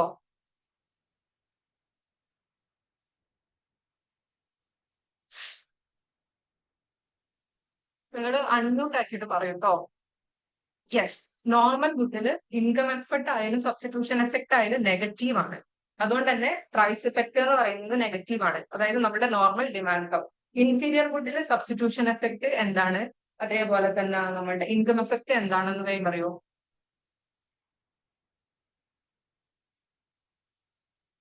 നിങ്ങൾ 16 പേരുണ്ട്, 17 പേരുണ്ട്. സബ്സ്റ്റിറ്റ്യൂഷൻ എഫക്ട് ഇൻഫീരിയർ ഗുഡില് നെഗറ്റീവും ഇൻകം എഫക്ട് പോസിറ്റീവും. ഓക്കെ, അതിൽ ഏതാണ് കൂടുതലായിട്ട് മുന്നിട്ട് നിൽക്കുന്നത്? Substitution effect. Yes, very good. നമ്മുടെ ഇൻഫീരിയർ ഗുഡില് ഇൻകം എഫക്റ്റിന്, അതായത് പോസിറ്റീവ് ആയിട്ടുള്ള ഇൻകം എഫക്റ്റിനെക്കാട്ടി കൂടുതലായിട്ട് മുന്നിട്ട് നിൽക്കുന്നത് നെഗറ്റീവ് ആയിട്ടുള്ള സബ്സ്റ്റിറ്റ്യൂഷൻ എഫക്ട് ആണ്. അതുകൊണ്ട് തന്നെയാണ് നമ്മളുടെ ഇൻഫീരിയർ ഗുഡില് ലോ ഓഫ് ഡിമാൻഡ് അപ്ലിക്കബിൾ ആവുന്നത്. അടുത്ത വെച്ച് കഴിഞ്ഞാൽ ഗിഫൻ ഗുഡ്. ഗിഫൻ ഗുഡിലെ സബ്സ്റ്റിറ്റ്യൂഷൻ എഫക്ട് നെഗറ്റീവ് ആണോ പോസിറ്റീവ്? ഇൻകം എഫക്ട് എന്താണ്, ഏതാണെന്നുള്ളത് ഞാൻ പറയും. Substitution effect negative, income effect positive. ഏതാണ് മുന്നിട്ട് നിൽക്കുന്നത്? ഇത് ഇൻകം എഫക്ട്. ഇൻകം എഫക്ട് ആണ് മുന്നിട്ട് നിൽക്കുന്നത്. അതായത് നെഗറ്റീവ് സബ്സ്റ്റിറ്റ്യൂഷൻ എഫക്റ്റും ഇൻകം എന്ന് പറയുന്നത് പോസിറ്റീവ് ആണ്. ഗിഫ് ആൻഡ് ഗുഡില് പോസിറ്റീവ് എഫക്ട് കൂടുതൽ, ഇൻകത്തിന്റെ പോസിറ്റീവ് എഫക്ട് കൂടുതലായിരിക്കും. അതുകൊണ്ട് തന്നെ എന്താണ് നമ്മുടെ ലോ ഓഫ് ഡിമാൻഡ് ഹോൾഡ് ചെയ്യില്ല. ക്ലിയർ? ഓക്കെ, നമ്മുടെ കോഴ്സിന്റെ പറഞ്ഞതാണ്, ശ്രദ്ധിക്കുക. ഈ ഓരോ കണ്ടീഷനും നിങ്ങൾ ശ്രദ്ധിക്കുക. ഞാൻ എക്സ്പ്ലെയിൻ ചെയ്യുന്നില്ല, അത് നമ്മളുടെ ഒരു ഡിസ്കഷൻ സെക്ഷൻ മാത്രമാണ്. ഞാൻ നിങ്ങൾക്ക് എന്താണ് പൊതുവേ ഉള്ള കാര്യങ്ങളാണ് പറയുന്നത്. നമ്മൾ ക്ലാസ്സിലെടുത്ത ഓരോ കാര്യം, ഞാൻ അങ്ങനെ തന്നെ പറയാം, ഓരോ കാര്യം നിങ്ങൾക്ക് മൈക്രോയിൽ ഇമ്പോർട്ടന്റ് ആയിട്ടുള്ള കാര്യമാണ്. അവിടുന്ന് ഏത് ഭാഗത്തുനിന്ന് വേണേലും നിങ്ങൾക്ക് ക്വസ്റ്റ്യൻ ചോദിക്കാം. ഇനി നമ്മൾ മാർക്കറ്റ് സ്ട്രക്ചർ പഠിച്ചിട്ടുണ്ട്. നമുക്ക് പെർഫെക്റ്റ് കോമ്പറ്റീഷൻ ഉണ്ട്, മോണോപോളിസ്റ്റിക് ഉണ്ട്, ഒളിഗോപോളി ഉണ്ട്, മോണോപോളി ഉണ്ട്. പെർഫെക്റ്റ് കോമ്പറ്റീഷനിൽ നമുക്ക് ലോസ് ഉണ്ടാവും. അല്ല, പെർഫെക്റ്റ് കോമ്പറ്റീഷനിൽ ലോങ് റണ്ണിൽ നമുക്ക് എത്തരത്തിലുള്ള ഇതുണ്ടാവുക? നോർമൽ ആണോ, അബ്നോർമൽ ആണോ, ലോസ് ആണോ, എന്താ ഉണ്ടാവുക? സീറോ എക്കണോമിക് പ്രോഫിറ്റ് അല്ലേ? സീറോ എക്കണോമിക് പ്രോഫിറ്റ് എന്ന് വെച്ചാൽ എന്താണ്? Normal profit. എന്താണ് ഉദ്ദേശിക്കുന്നത്? എന്താണ് നോർമൽ പ്രോഫിറ്റ് ആണെന്ന് വിചാരിച്ചില്ലേ? എന്താണത്? എന്നുവെച്ചാൽ അതില് പറയാ, പറയാ ശരിയാണ്, പറഞ്ഞ കുഴപ്പമില്ല വെച്ചോ.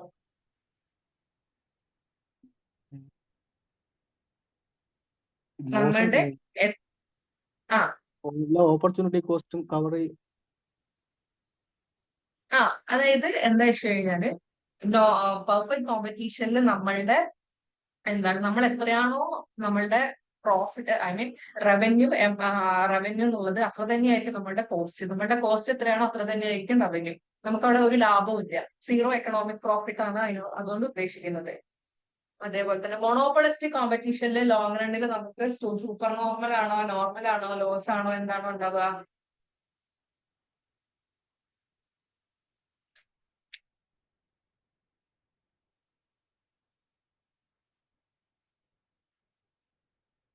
പറയടാ. മോണോപോളിസ്റ്റിക് കോമ്പറ്റീഷൻ ആണ് മോണോപ്പൊളി എന്നത്.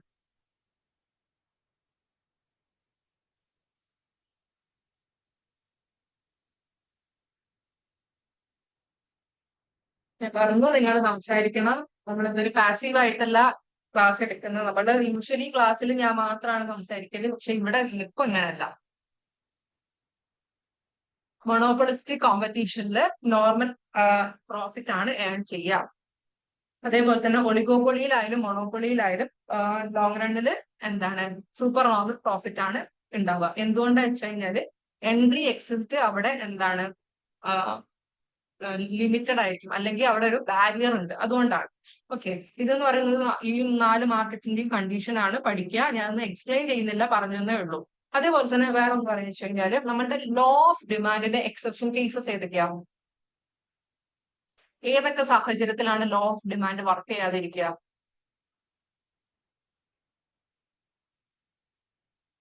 ഞാൻ മെസ്സേജ് നോക്കില്ല, ഇനി നിങ്ങൾ അൺമ്യൂട്ട് ചെയ്തിട്ട് പറയാം. ഒന്ന് ഗിഫ് ആൻഡ് ഗുഡ്, അത് ഞാൻ പറഞ്ഞു. വേറെ ഏതൊക്കെ കണ്ടീഷനിലാണ് ലോ ഓഫ് ഡിമാൻഡിന്റെ എക്സെപ്ഷൻ കേസസ്? ഇതൊക്കെ ചോദിച്ച ക്വസ്റ്റ്യൻസ് ആണ് കേട്ടോ. നമുക്കിത് പറഞ്ഞില്ല, നിങ്ങൾ എങ്ങനെ എക്സാം ക്രാക്ക് ചെയ്യാം?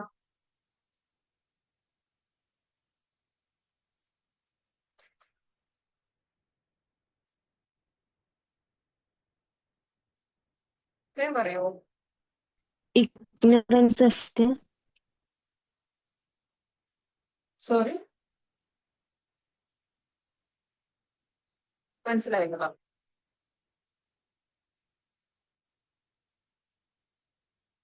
വെബ്ലൻ ഗുഡിലോ? ഓക്കെ, വെബ്ലൻ ഗുഡില്. ഓക്കെ, വെബ്ലൻ ഗുഡില് കണ്ടീഷൻസ് അപ്ലൈ ആണ് കേട്ടോ അവിടെ. ഓക്കെ, കുഴപ്പമില്ല. ഒന്നാമത്തെ വിഷയം കഴിഞ്ഞാൽ ഗിഫ് ആൻഡ് ഗുഡ്. രണ്ടാമത്തെ വിഷയം കഴിഞ്ഞാൽ എമർജൻസി സിറ്റുവേഷനിൽ. എമർജൻസി സിറ്റുവേഷനിൽ നമ്മൾക്ക് എത്ര തന്നെ പൈസ ആണെങ്കിലും നമ്മൾ അത് വാങ്ങും. അപ്പൊ ലോ ഓഫ് ഡിമാൻഡ് അവിടെ എക്സെപ്ഷൻ കേസ് ആണ്. അതേപോലെ തന്നെ ഫ്യൂച്ചർ പ്രൈസ് എക്സ്പെക്ടേഷൻസ്, അതായത് ഇപ്പം ഭാവിയിൽ ആ സാധനത്തിന്റെ വില വളരെയധികമായിട്ട് കൂടുന്നുള്ളപ്പോ എന്താണ്, ഇപ്പൊ നമ്മൾ വലിയ വില കൊടുത്തിട്ട് വാങ്ങാൻ തയ്യാറാണ്.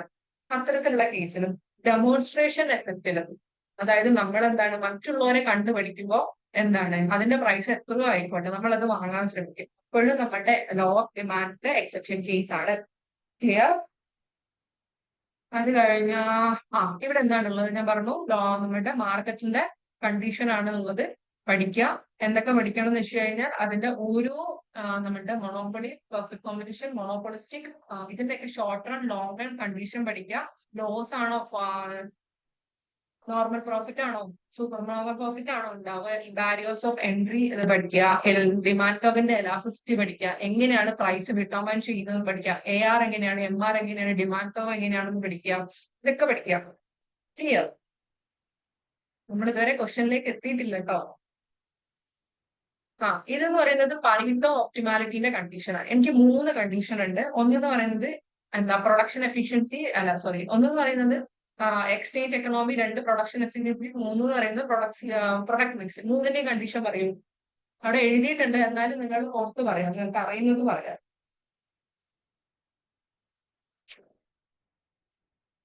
പെട്ടെന്ന് പറയും, നമുക്ക് സമയമില്ല കേട്ടോ. ഈ ക്വസ്റ്റ്യൻ നമ്മൾ എപ്പോഴാ ചെയ്യാം?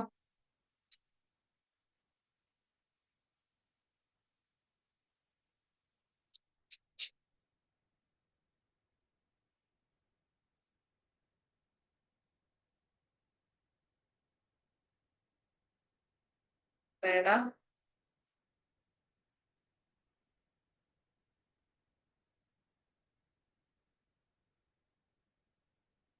സോ ഒന്നാമത്തെ പറയുന്നത് നമ്മളുടെ പരീട്ടോ ഒപ്റ്റിമാലിറ്റി എന്ന് പറഞ്ഞാൽ എന്താ, പരീട്ടോ കണ്ടീഷൻ എന്ന് പറഞ്ഞാൽ എന്താണ്? ഒരു കാര്യം ഞാൻ പറയട്ടെ, ഈ പരീട്ടോ കണ്ടീഷൻ എന്ന് പറയുന്നതാണ് നമുക്ക് ഒരു എക്കണോമിയിൽ നമുക്ക് ഏറ്റവും എഫിഷ്യൻസി കിട്ടുന്ന ഒരു കണ്ടീഷൻ എന്ന് പറയുന്നത്. എന്താ ഉദ്ദേശിക്കുന്നത് വെച്ച് കഴിഞ്ഞാൽ, നമുക്കറിയാം നമ്മളുടെ എക്കണോമിയിലുള്ള റിസോഴ്സസ് എന്ന് പറയുന്നത് സ്കാർഡ് റിസോഴ്സ് ആണ്. നമുക്കത് എന്താണ്, അൺലിമിറ്റഡ് ആയിട്ട് നമുക്ക് ഉപയോഗിക്കാൻ പറ്റില്ല. അതുകൊണ്ട് തന്നെ ഈ റിസോഴ്സ് അലൊക്കേഷൻ എന്ന് പറയുന്നത് നമ്മളുടെ എക്കണോമിക്സിന് മേജർ, നമ്മളുടെ ഏറ്റവും നമ്മൾ മെയിൻ കൺസേൺ ആയിട്ട് കാണുന്ന ഒരു കാര്യമാണ് നമ്മളുടെ എന്താണ് ഇത് റിസോഴ്സ് അലൊക്കേഷൻ എന്ന് പറയുന്നത്. അപ്പം ഈ പരീട്ടോ ഒപ്റ്റിമാലിറ്റി എന്ന് പറയുന്ന കണ്ടീഷനിലാണ് നമ്മൾ നമ്മളുടെ എക്കണോമിയിൽ ഏറ്റവും കൂടുതൽ എഫിഷ്യന്റ് ആയിട്ട് നമ്മൾ പ്രവർത്തിക്കുക. എന്താ വെച്ച് കഴിഞ്ഞാല് എന്താണ്, നമുക്ക് ഒരാളെ എഫിഷ്യൻസി അല്ലെ ഒരാളെ വേഴ്സ് ഓഫ് ചെയ്യാണ്ട് വേറെ ഒരാളെ എന്താണ് ഇത് കൂട്ടാൻ പറ്റില്ല. അതാണ് എന്താണ് പരീട്ടോ ഒപ്റ്റിമാലിറ്റിയിലൂടെ പറയുന്നത്. ഇതിന് 3 കണ്ടീഷൻ ഉണ്ട്. ഒന്നെന്ന് പറയുന്നത് എക്സ്ചേഞ്ച് എക്കണോമി. ഇവിടെ എന്ന് വെച്ച് കഴിഞ്ഞാൽ marginal rate of substitution of A equal to marginal rate of substitution of B. വളരെ ഇമ്പോർട്ടന്റ് ആണ്, ഇങ്ങനെ തന്നെ ചോദിക്കും. അടുത്തതെന്ന് വെച്ച് കഴിഞ്ഞാൽ പ്രൊഡക്ഷൻ എഫിഷ്യൻസി എന്ന് വെച്ച് കഴിഞ്ഞാൽ marginal rate of technical substitution is equal to LK is equal to marginal rate of substitution of B ൻ്റെത്. ഈ MRS എന്തിന്റെ സ്ലോപ്പാണ്, ഇൻഡിഫറൻസ് കർവിന്റെ സ്ലോപ്പാണ്. അതേപോലെ തന്നെ പ്രൊഡക്ഷൻ എഫിഷ്യൻസി എന്തിന്റെ, സോറി, MRTS എന്തിന്റെ സ്ലോപ്പാണ്, ഐസോകോണ്ടിന്റെ സ്ലോപ്പാണ്. മൂന്നാമത്തെ വെച്ച് കഴിഞ്ഞാൽ പ്രൊഡക്റ്റ് മിക്സ്, അതായത് marginal rate of transformation is equal to marginal rate of substitution. MRT എന്തിന്റെ ഇതാണ്, നമ്മളുടെ പ്രൊഡക്ഷൻ പോസിബിലിറ്റി കർവിന്റെ സ്ലോപ്പാണ് മാർജിനൽ റേറ്റ് ഓഫ് ട്രാൻസ്ഫോർമേഷൻ എന്ന് പറയുന്നത്. ഓക്കെ, നമ്മളുടെ പെർഫെക്റ്റ് കോമ്പറ്റീഷനിൽ മാത്രമേ നമ്മളുടെ ഈ 3 മാർജിനൽ കണ്ടീഷൻ നമ്മൾ സാറ്റിസ്ഫൈ ചെയ്യുന്നുള്ളൂ. അതുകൊണ്ടാണ് പെർഫെക്റ്റ് കോമ്പറ്റീഷനിൽ പരീട്ടോ ഒപ്റ്റിമാലിറ്റി നമ്മൾ സാറ്റിസ്ഫൈ ചെയ്യുന്നത്. അതുകൊണ്ട് തന്നെയാണ് നമ്മളുടെ ഫസ്റ്റ് ഫണ്ടമെന്റൽ തിയറം എന്താണ്, ഇത് വെച്ചിട്ടാണ് പറയുന്നത്. ഇതൊക്കെ ഞാൻ പറഞ്ഞു തന്നിട്ടുള്ളതാണ്, നോക്കാം. അതേപോലെ തന്നെ അടുത്ത് നമുക്ക് പഠിക്കാനുള്ളത് മാർക്കറ്റ് ഫെയിലിയർ ആണ്. എപ്പോഴാണ് മാർക്കറ്റ് ഫെയിലിയർ ചെയ്യുക, നമ്മളുടെ റിസോഴ്സസ് നമുക്ക് എന്താണ് പ്രൈസും ക്വാണ്ടിറ്റിയും നമുക്ക് എക്സാക്ട്ലി നമുക്ക് ഡിറ്റർമൈൻ ചെയ്യാൻ പറ്റാത്ത, മാർക്കറ്റിൽ ഡിറ്റർമൈൻ ചെയ്യാൻ പറ്റാത്ത കണ്ടീഷനിലാണ് നമ്മളുടെ മാർക്കറ്റ് ഫെയിൽ ചെയ്യുക. ഏതൊക്കെയാണ്, ഒന്ന് എക്സ്റ്റേണാലിറ്റി കൊണ്ടിട്ട് ഫെയിൽ ചെയ്യും, 2 എന്ന് വെച്ചാൽ പബ്ലിക് ഗുഡ് കൊണ്ട് ഫെയിൽ ചെയ്യും, മാർക്കറ്റ് പവർ, അതായത് മൊണോപ്പൊളി കണ്ടീഷനിൽ നമുക്ക് മാർക്കറ്റ് ഫെയിൽ ചെയ്യും, അസിമെട്രിക് ഇൻഫർമേഷൻ. എന്തൊക്കെയാണ് അസിമെട്രിക് ഇൻഫർമേഷനിൽ വരുന്നത്, മോറൽ ഹസാർഡ്, അഡ്വേഴ്സ് സെലക്ഷൻ, ഇതൊക്കെ അസിമെട്രിക് ഇൻഫർമേഷന്റെ അണ്ടറിൽ വരുന്നതാണ്. ഓക്കെ, സോ പബ്ലിക് ഗുഡിന്റെ ഇത് പറയും, സ്പെഷ്യാലിറ്റി പറയും. അതിൽ എന്തൊക്കെയാണ് പബ്ലിക് ഗുഡ് എന്ന് പറയുന്നത്?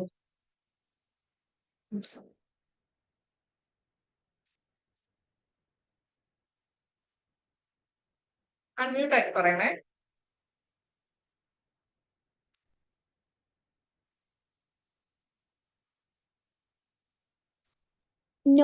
ക്വസ്റ്റ്യൻ ചെയ്യാൻ non-excludable.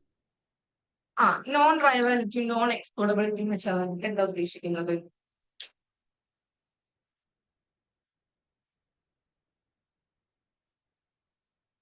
ഈ നോൺ എക്സ്ക്ലൂഡബിലിറ്റി കൊണ്ട് പറയും.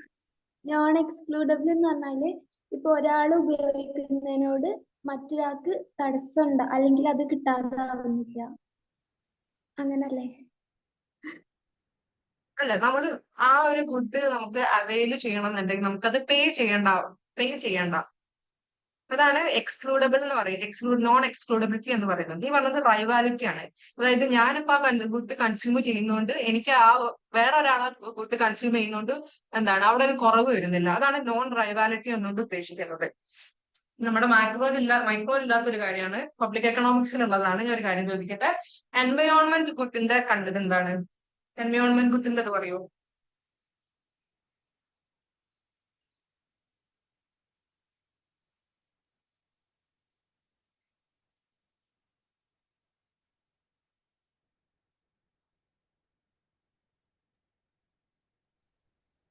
അത് നാച്ചുറൽ ഗുഡ്സ് ആണ്, എനിക്കറിയില്ല, ഞാൻ ചോദിക്കും. ആ എൻവയോൺമെന്റ് നമ്മുടെ പൊതുവെ നമ്മളുടെ എയർ, ആ കാര്യം, അതൊക്കെ തന്നെയാണ്. അതിന്റെ ഇത് പറയൂ, എക്സ്ക്ലൂഡബിൾ ആണോ നോൺ റൈവൽ ആണോ അങ്ങനെയുള്ള കാര്യം എന്താണ് അതിന്റെ കണ്ടീഷൻ, അതിന്റെ ഫീച്ചർ?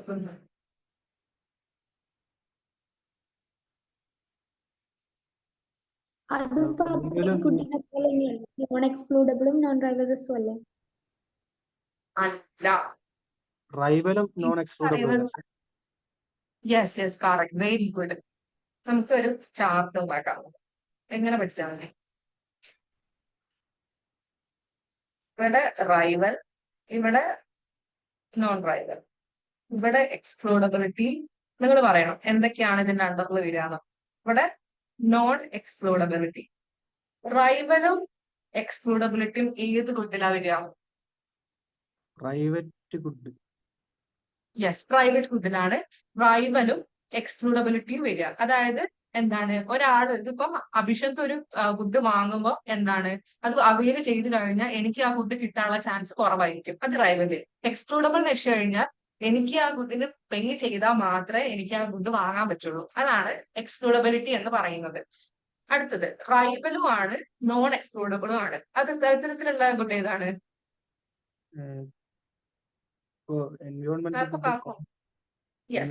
എൻവയോൺമെന്റ് ഗുഡ് എന്താ വെച്ച് കഴിഞ്ഞാല് പബ്ലിക് ഗുഡ് വേറെ, എൻവയോൺമെന്റ് ഗുഡ് വേറെ. ഒരു എക്സാമ്പിൾ ഞാൻ പറഞ്ഞുതരാം. ഒരു ലേക്കിൽ ഫിഷിംഗ് ചെയ്യാം. ഞാനാണ് ആദ്യം ഫിഷ് ചെയ്യാൻ വന്നത്. ലേക്ക് എന്ന് പറയുന്നത് എൻവയോൺമെന്റ് ഗുഡ് ആണ്. ഞാനാണ് ആദ്യം ലേക്കിലേക്ക് ഫിഷ് ചെയ്യാൻ വന്നത്. ഞാൻ വന്ന പാടന്നെ കുറേ ഫിഷ് ഞാൻ എന്താ പറയാ പിടിച്ചു വെച്ച് കഴിഞ്ഞു. എന്റെ ബാക്കിൽ അഭിഷന്ത് വരികയാണ്. അഭിഷന്ത് ലേറ്റ് ആയിട്ടാണ് വരുന്നത്. ഞാൻ ആ ലേക്കിലുള്ള എല്ലാ ഫിഷും ഞാൻ പിടിച്ചു കഴിഞ്ഞാൽ അഭിഷന്തിന് പിന്നെ വന്നിട്ട് ഇവിടെ പിടിക്കാൻ ഫിഷ് ഇല്ല. അതെന്താണ്? റൈവാലിറ്റി ആണ് ഉദ്ദേശിക്കുന്നത്. അപ്പൊ എൻവയോൺമെന്റ് ഗുഡ് എന്ന് പറയുന്നത് റൈവൽ ആണ്, പക്ഷെ അവിടെ പൈസ ഒന്നും കൊടുക്കണ്ട. അതുകൊണ്ട് എന്താണ്? നോൺ എക്സ്ക്ലൂഡബിൾ ആണ്. ക്ലിയർ? ഇനി അടുത്തത് നോൺ എക്സ്ക്ലൂഡബിൾ ആണ്, നോൺ റൈവൽ ആണ്, പക്ഷെ എക്സ്ക്ലൂഡബിൾ ആണ്. ഇത് ഏത് ഗുഡാണ്? Club good. Yes, very good. Club good. Club good എന്ന് വെച്ച് കഴിഞ്ഞാൽ നമ്മളുടെ എന്താണ് നമ്മുടെ തിയേറ്റർ, ഇതൊക്കെ എന്താന്ന് വെച്ച് കഴിഞ്ഞാല് തിയേറ്ററിൽ ഇപ്പൊ കോമൺ ആയിട്ട് ഇത്രയും ഒരു സർട്ടൻ മെട്രിക്സിലായിട്ട് നമുക്ക് എന്താണ് സീറ്റ് അറേഞ്ച്മെന്റ്സ് ഉണ്ടാവും. നമുക്കിത് പേ ചെയ്താൽ മാത്രമേ നമുക്കത് കിട്ടുള്ളൂ. പക്ഷെ ഞാനൊരു സീറ്റിൽ ഇരിക്കുന്നതുകൊണ്ട് വേറെ ഒരാളെ ഇതെന്ന് പറയുന്നത് കുറയൂല. അതുകൊണ്ടാണ് ക്ലബ് ഗുഡിന് നോൺ റൈവലും അതേപോലെ തന്നെ എക്സ്ക്ലൂഡബിളും ഉള്ളത്. ഇനി അടുത്തത് നോൺ റൈവലും ആണ്, അതേപോലെ തന്നെ നോൺ എക്സ്ക്ലൂഡബിൾ ആണ്. അത്തരത്തിലുള്ള ഗുഡ് ഏതാണ്? Public good. Public good. Right. ഞാൻ വേറൊരു കാര്യം പറയട്ടെ. നമ്മളുടെ പ്രൈവറ്റ് ഗുഡ്, അതായത് നമ്മളുടെ പ്രൈവറ്റ് ഗുഡിന്റെ മാർക്കറ്റ് ഡിമാൻഡ് എന്ന് പറയുന്നത് ഇതൊരു മാർക്കറ്റ്, ഇത് രണ്ടാമത്തെ മാർക്കറ്റ്. ഇൻഡിവിജ്വൽ ഫേം, ഈ ഫേംസ് കൂടിയിട്ടാണല്ലോ നമുക്ക് മാർക്കറ്റ് ഉണ്ടാവാം. എങ്ങനെയാണ് ഈ മാർക്കറ്റ് ഡിമാൻഡ് കൂട്ടുക? നോർമലി നമ്മളുടെ എന്താണ് ഓരോ ഫേമിന്റെയും ഇൻഡിവിജ്വൽ, അതായത് ഹൊറിസോണ്ടൽ സമ്മേഷൻ വെച്ചിട്ടാണ് മാർക്കറ്റ് ഡിമാൻഡ് കാണുക നോർമൽ ഗുഡിന്. പക്ഷേ പബ്ലിക് ഗുഡിന്റെ എങ്ങനെയാ വെച്ച് കഴിഞ്ഞാൽ വെർട്ടിക്കൽ സമ്മേഷൻ ആണ്. എന്തുകൊണ്ടായിരിക്കും വെർട്ടിക്കൽ സമ്മേഷൻ എന്ന് പറയുന്നത്? അതായത് ഈ ഗുഡിന്റെ മാർജിനൽ കോസ്റ്റ് എന്ന് പറയുന്നത് സെയിം ആയിരിക്കും, അല്ലെങ്കിൽ സീറോ ആയിരിക്കും. ഒരു അഡീഷണൽ പ്രൊഡക്റ്റ് ഉണ്ടാക്കാനുള്ള കോസ്റ്റ് എന്ന് പറയുന്നത് സീറോ ആയിരിക്കും. അതുകൊണ്ട് തന്നെ പബ്ലിക് ഗുഡിന്റെ മാർക്കറ്റ് ഡിമാൻഡ് കർവ് എന്ന് പറയുന്നത് വെർട്ടിക്കൽ സമ്മേഷൻ ആയിരിക്കും. ഓർത്ത് നോക്കുക. വേറൊരു കാര്യം എന്ന് വെച്ച് കഴിഞ്ഞാല് ഈ പബ്ലിക് ഗുഡ് എന്ന് പറയുന്നത് ഗവൺമെന്റ് കൊടുക്കുന്ന കാര്യമാണ്. അല്ലെങ്കിൽ എന്താണ് എല്ലാവർക്കും എല്ലാവരുടെ കയ്യിലും കോമൺ ആയിട്ട് എത്തണം എന്നുള്ളത് കൊണ്ട് ആ ഒരു മൈൻഡിൽ കൊടുക്കുന്ന കാര്യമാണ് പബ്ലിക് ഗുഡ് എന്ന് പറയുന്നത്. അതുകൊണ്ട് തന്നെ ഇത് നോൺ എക്സ്ക്ലൂഡബിൾ ആണ്, നോൺ പ്രൈവറ്റും ആണ്. ഈ നോൺ എക്സ്ക്ലൂഡബിലിറ്റി കാരണം ഒരു കാര്യം ഉണ്ടാവുന്നുണ്ട്, ഒരു പ്രോബ്ലം ഉണ്ടാവുന്നുണ്ട്. അത് ഏതാ problem public ഗുഡില്?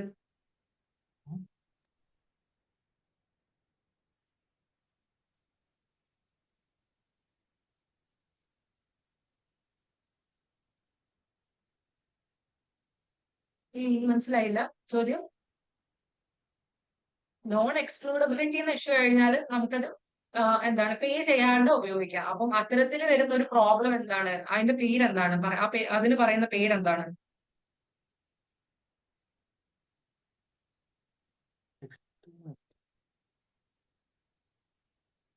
Free rider problem. Free rider problem. എന്താണ് ഫ്രീ റൈഡർ പ്രോബ്ലം എന്ന് വെച്ച് കഴിഞ്ഞാല് അതായത് എനിക്കിപ്പം എന്താ അത്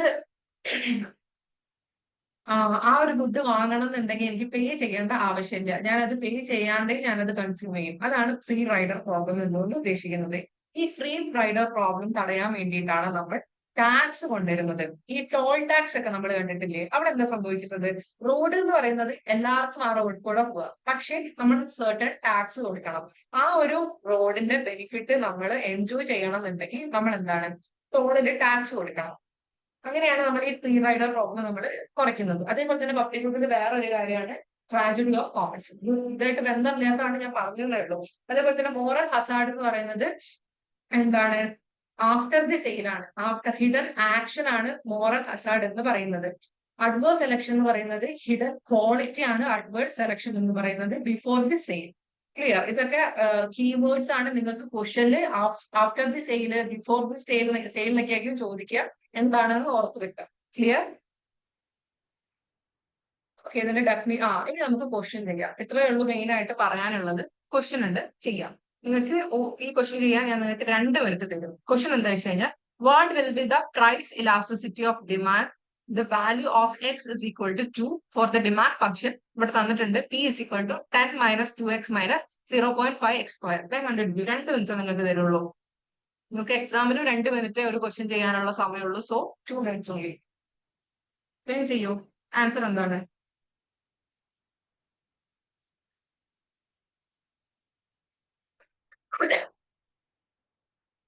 നമ്മൾ ഓൾറെഡി ലേറ്റ് ആവുകയാണ്. പെട്ടെന്ന് ചെയ്യും കേട്ടോ. കുറച്ച് ക്വസ്റ്റ്യൻസേ ഉള്ളൂ. 10 മിനിറ്റ് ഉണ്ടാവുള്ളൂ.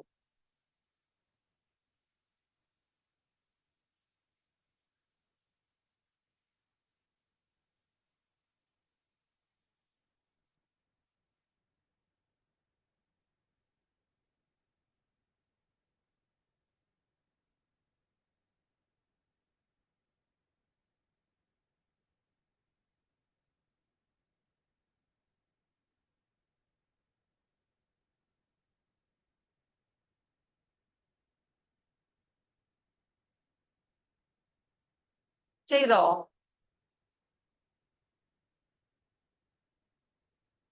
ചെയ്തോളാം.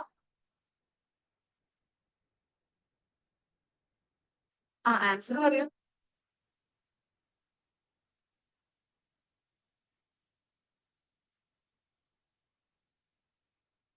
Four. 4ഓ?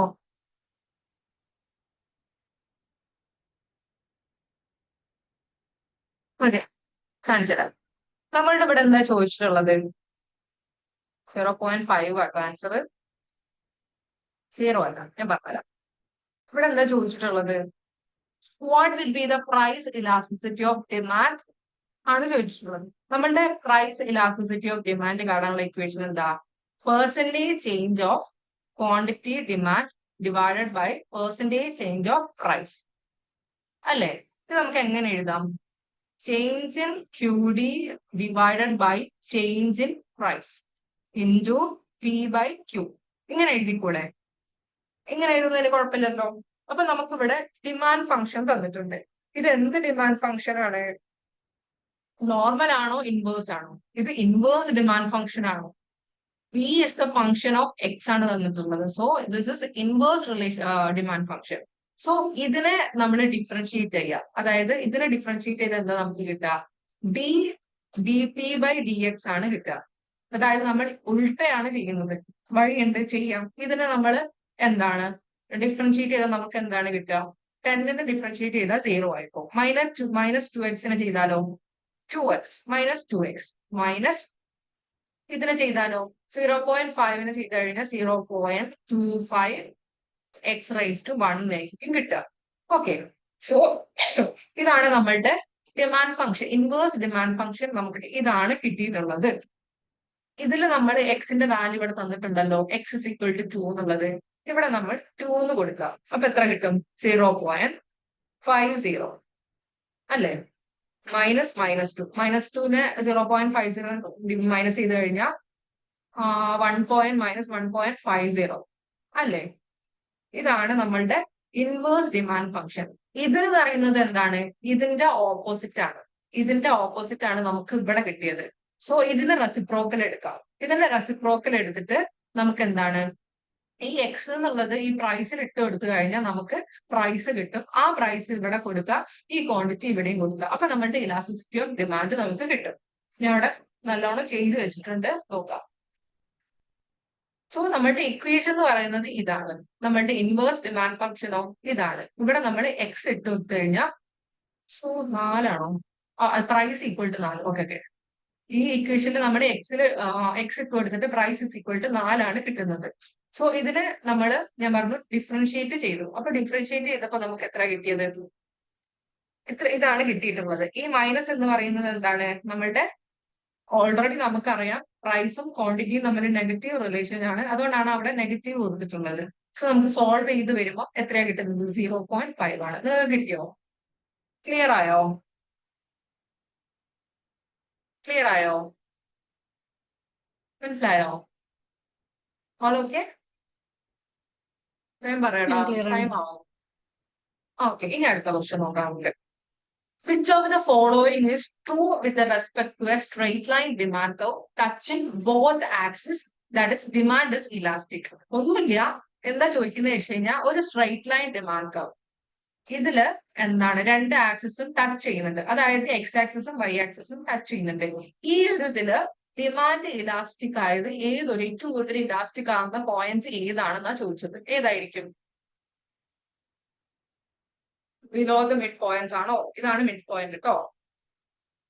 Below the mid point ആണോ? എബവ് ആണോ? At the mid point of the curve ആണോ? At the length of the entire demand curve ആണോ? എവിടെയാണ് കൂടുതലായിട്ട് ഡിമാൻഡ് കർവ് ഇലാസ്റ്റിക് ആവുന്നതെന്നാണ് നമ്മൾ ചോദിച്ചിട്ടുള്ളത്. 2 മിനിറ്റ്. അതായത് ഒരു 30 സെക്കൻഡ് കൊണ്ട് തന്നെ പറയണം. ചോദ്യം വായിക്കുക, അപ്പൊ തന്നെ പറയണം.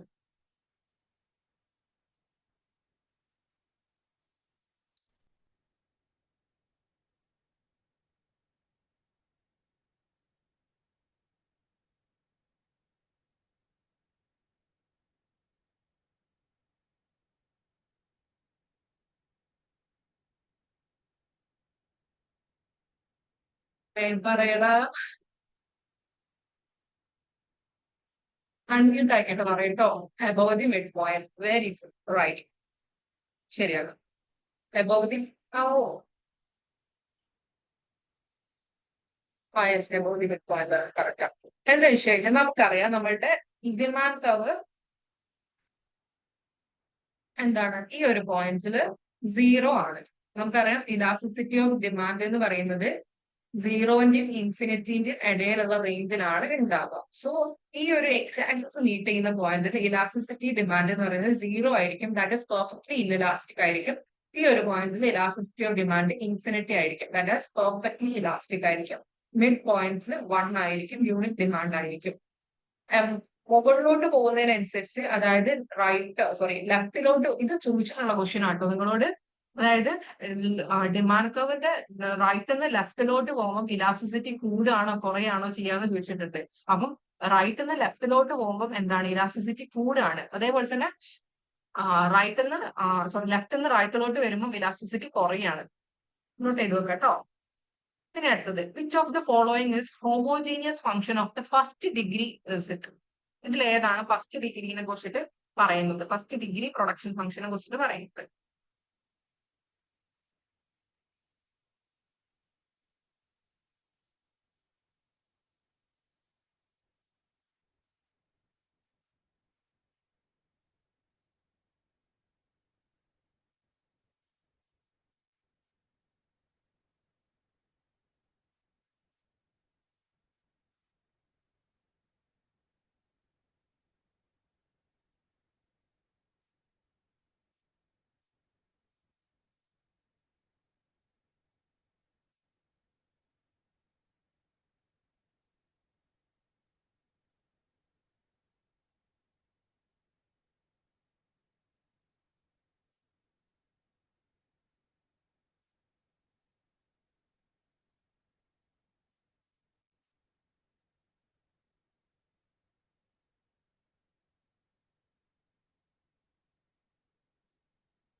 ആൻസർ എന്താണ് ഞാൻ പറയൂ?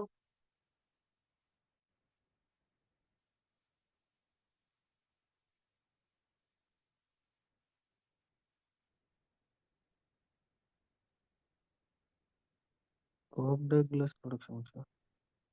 Yes, correct. Cobb-Douglas production function. Cobb-Douglas production ഫംഗ്ഷന് certain ഫീച്ചേഴ്സ് ഉണ്ട്. എന്തൊക്കെയാണ്? കോബ്-ഡഗ്ലസ് പ്രൊഡക്ഷൻ ഫംഗ്ഷൻ അതായത് എങ്ങനെ എഴുതാം നമുക്ക്? Q is equal to A into K raised to alpha B raised to N raised to beta. എല്ലാണ് ബീറ്റ അല്ല കേട്ടോ.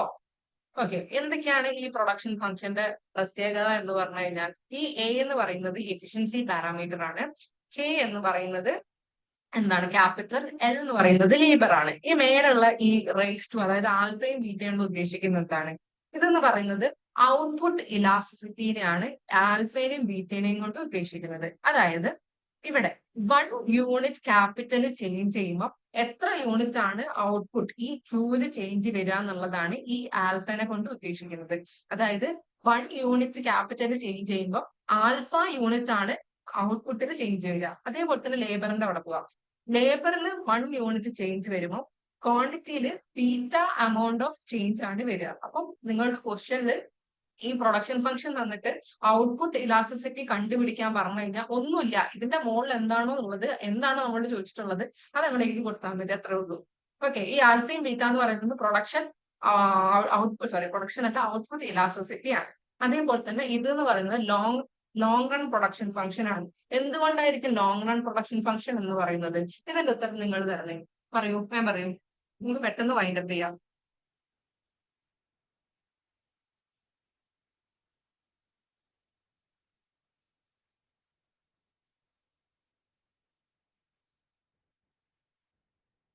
എന്തുകൊണ്ടായിരിക്കും Cobb-Douglas production function long run production function ആണ് പറയുന്നത്? Technological progress.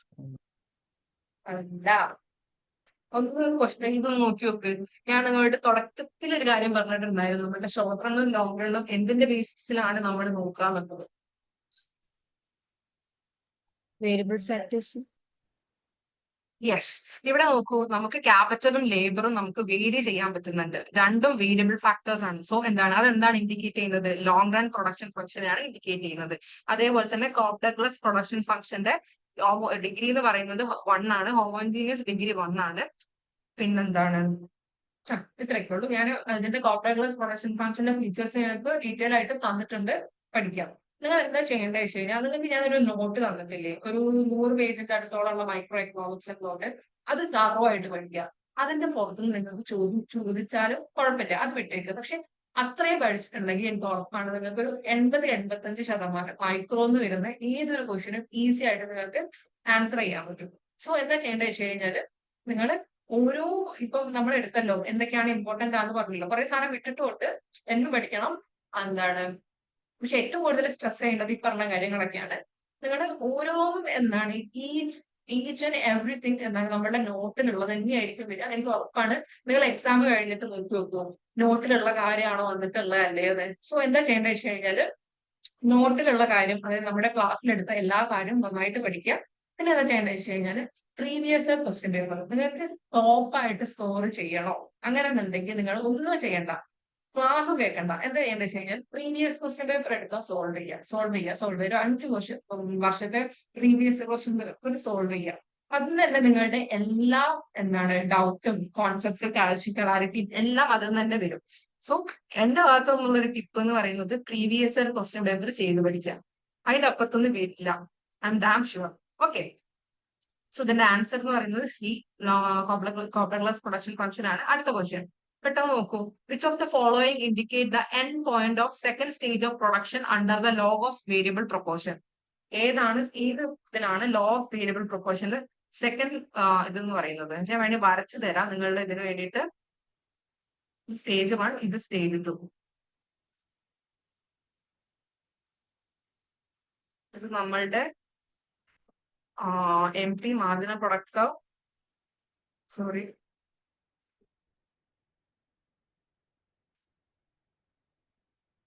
പെട്ടെന്ന് പറയും, നമുക്ക് സമയമില്ല കേട്ടോ. നിങ്ങൾ ലേറ്റ് ആവും, ഞാനും ലേറ്റ് ആവും. എനിക്ക് ലേറ്റ് ആവുന്നതിന് കുഴപ്പമില്ല.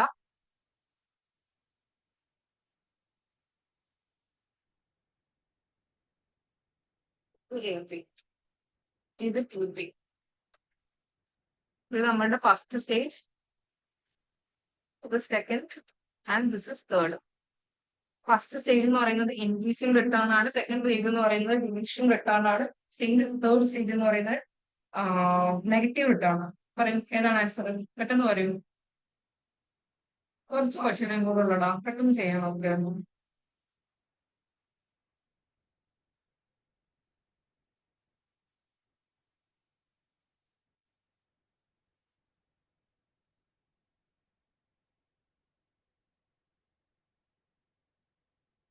ഇതാണ് സീറോ മാർജിനൽ സി ആണോ പറഞ്ഞിട്ടുള്ളത്? നമുക്ക് നോക്കാം. ബി അല്ലേ മാർജിനൽ പ്രൊഡക്റ്റ് 0? യെസ്, ബി ആണ് ഡയറക്റ്റ് എന്ന് പറഞ്ഞാൽ.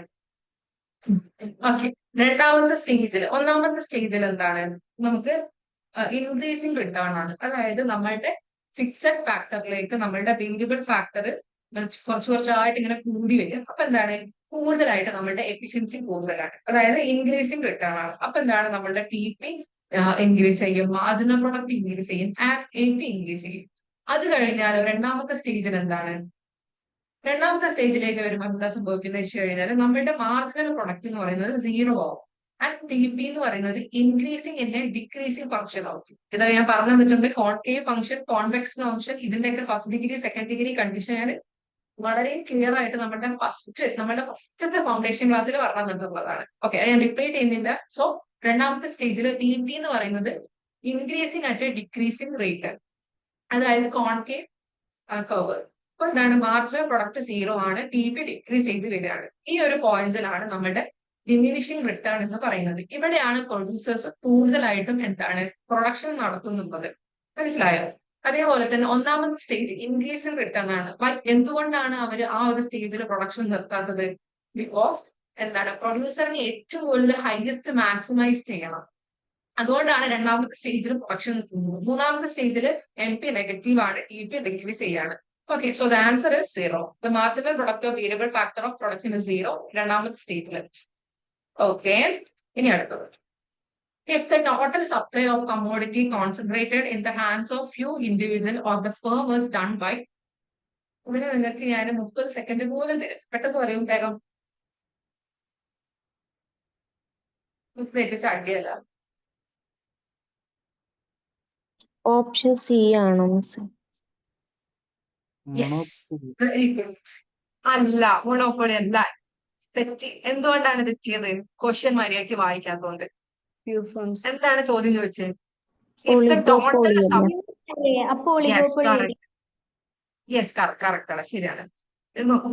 If the total supply of commodity is concentrated in the hands of few, ഇതാണ് ഇവിടുത്തെ കീവേഡ് എന്ന് പറയുന്നത്. നമ്മൾ ചാടി കയറി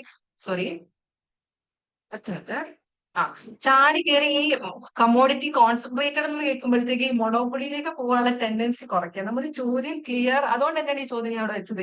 ക്ലിയർ ആയിട്ട് നോക്കുക. ഫ്യൂ എന്നാണ് ചോദിച്ചിട്ടുള്ളത്. ഒരാളിലേക്കാണ് കോൺസെൻട്രേറ്റ് ചെയ്യുന്നത് വെച്ച് കഴിഞ്ഞാൽ മൊണോപ്പൊളി ആണ്. പക്ഷെ ഫ്യൂ ആണ് ഇവിടെ ചോദിച്ചിട്ടുള്ളത്. So that is oligopoly. Okay, clear? ശ്രദ്ധിക്കുക, ഇതാണ് പറയുന്നത്. ചോദ്യം മര്യാദയ്ക്ക് വായിക്കുക. നമ്മൾ ആദ്യം കാണുന്ന അതായത് ഇവിടെ തന്നെ ഉണ്ട്, നമ്മുടെ ക്വസ്റ്റ്യനിൽ തന്നെ. നിങ്ങൾക്ക് വേറെ ടിപ്പ് ഞാൻ പറഞ്ഞുതരാം. നമ്മളിപ്പം ഏത് ക്വസ്റ്റ്യനും ചെയ്തോട്ടെ, നമുക്ക് അറിയാത്ത ക്വസ്റ്റ്യൻ ആണ് നോക്കാം. ഇത് എനിക്ക് അറിയില്ല, പക്ഷെ എനിക്ക് ഒളിഗോപ്പൊളി മൊണോപ്പൊളി എന്താണെന്ന് അറിയാം. അപ്പൊ എന്താ ചെയ്യേണ്ടത് വെച്ച് കഴിഞ്ഞാല് നമ്മൾ പഠിച്ചിട്ടുള്ള കാര്യത്തിലുള്ള ഏതെങ്കിലും ഒരു കീവേഡ് ഈ ഒരു ക്വസ്റ്റ്യനിൽ ഉണ്ടോ എന്ന് നോക്കാം. 95% ആ ഒരു കീവേഡിന് തന്ന കാര്യം തന്നെയായിരിക്കും ശരിയായിട്ടുണ്ടാവുക. അത്രമാത്രം ശ്രദ്ധിച്ചാൽ മതി. ഓക്കെ, അപ്പം അടുത്ത question.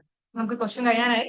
In the general, in the long run, monopolists always get super normal profit because ഇത് മൊണോപ്പൊളിയുടെ കാര്യമാണ്. മൊണോപ്പൊളിസ്റ്റ് കോമ്പറ്റീഷൻ അല്ല, ശ്രദ്ധിക്കുക. അപ്പൊ ലോങ് റണ്ണിന് മൊണോപ്പൊളിക്ക് എന്തുകൊണ്ടാണ് എപ്പോഴും സൂപ്പർ നോർമൽ പ്രോഫിറ്റ് കിട്ടുന്നത്? ഇതിന്റെ ആൻസർ ഞാൻ കുറച്ച് മുന്നേ പറഞ്ഞിട്ടേ ഉള്ളൂ. പെട്ടെന്ന് പറയൂ.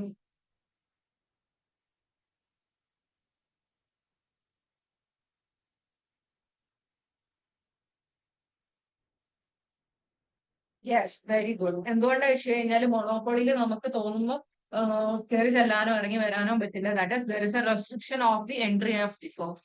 Okay, very good.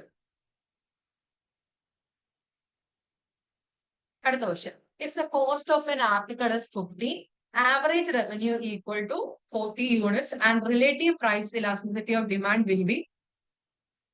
ഇവിടെ ചോദിച്ചിട്ടുള്ളത് ഇലാസ്റ്റിസിറ്റി ഓഫ് ഡിമാൻഡ് ആണ് ചോദിച്ചിട്ടുള്ളത്. നമുക്ക് AR തന്നിട്ടുണ്ട്, അതായത് MR പറയുന്നത് 40 കോസ്റ്റ് എന്ന് പറയുന്നത്, അതായത് പ്രൈസ് എന്ന് പറയുന്നത് അതിന്റെ 50. സോ നമ്മളുടെ ഇലാസ്റ്റിസിറ്റി ഓഫ് ഡിമാൻഡ് ആണ് ചോദിച്ചിട്ടുള്ളത്. ഫോർമുല കിട്ടിയിട്ടുണ്ടെങ്കിൽ ഈസി ആയിട്ട് ചെയ്യാവുന്ന കാര്യമാണ്. എത്രയാണ് ആൻസർ? എന്തിനാണോ ഓപ്ഷൻ എ പറഞ്ഞത്? ഈ ഒരു ക്വസ്റ്റ്യൻ ആണോ പറഞ്ഞത്? നേരെ തീർത്താൽ നമുക്ക് 9 മണിക്ക് നിർത്താം. നിങ്ങൾ ലേറ്റ് ആക്കിയോണ്ടാണ് നമ്മൾ ഇത്രയും ലേറ്റ് ആയത് കേട്ടോ. പെട്ടെന്ന് ആൻസർ പറഞ്ഞിട്ടുണ്ടെങ്കിൽ നമുക്ക് പെട്ടെന്ന് ചെയ്തു പോയി.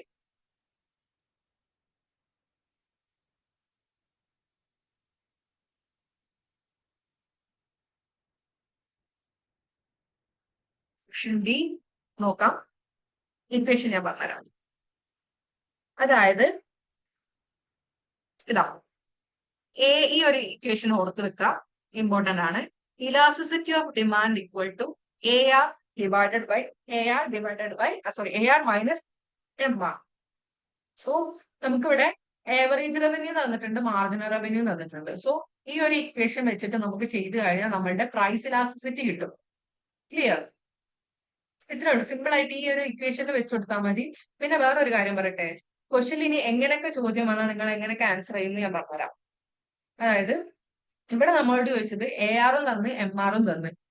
അപ്പം നമ്മളുടെ ഇലാസ്റ്റിസിറ്റി ഓഫ് ഡിമാൻഡ് എന്ന് പറയുന്നത്, വേറൊരു കാര്യം പറയട്ടെ,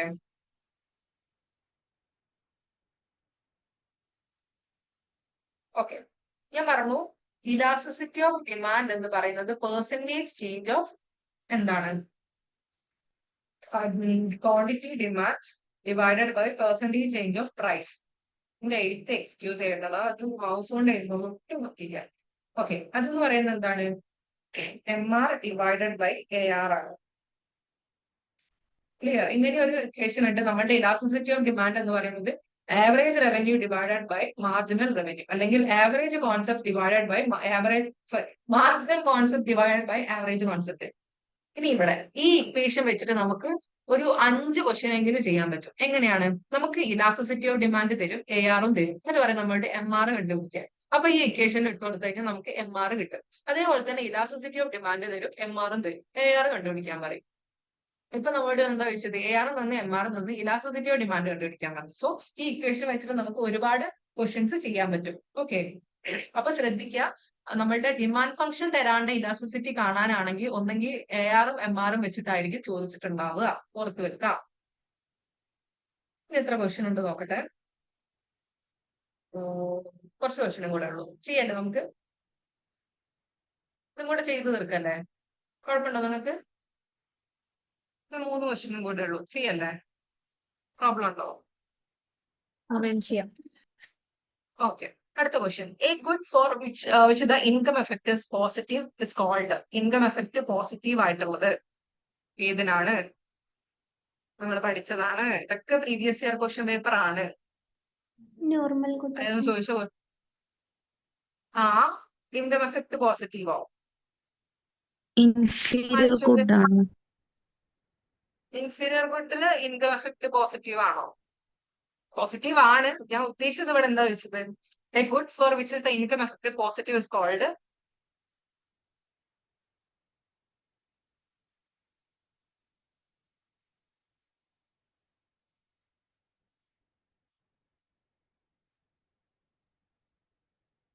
ഓക്കെ ഓക്കെ ഓക്കെ, ശരിയാ, നോർമൽ ഗുഡ് ആണ്. ഞാൻ വിചാരിച്ചത് ഡിഫറെന്റ് ഗുഡിന്റെ കേസാണ്. സോറി കേട്ടോ.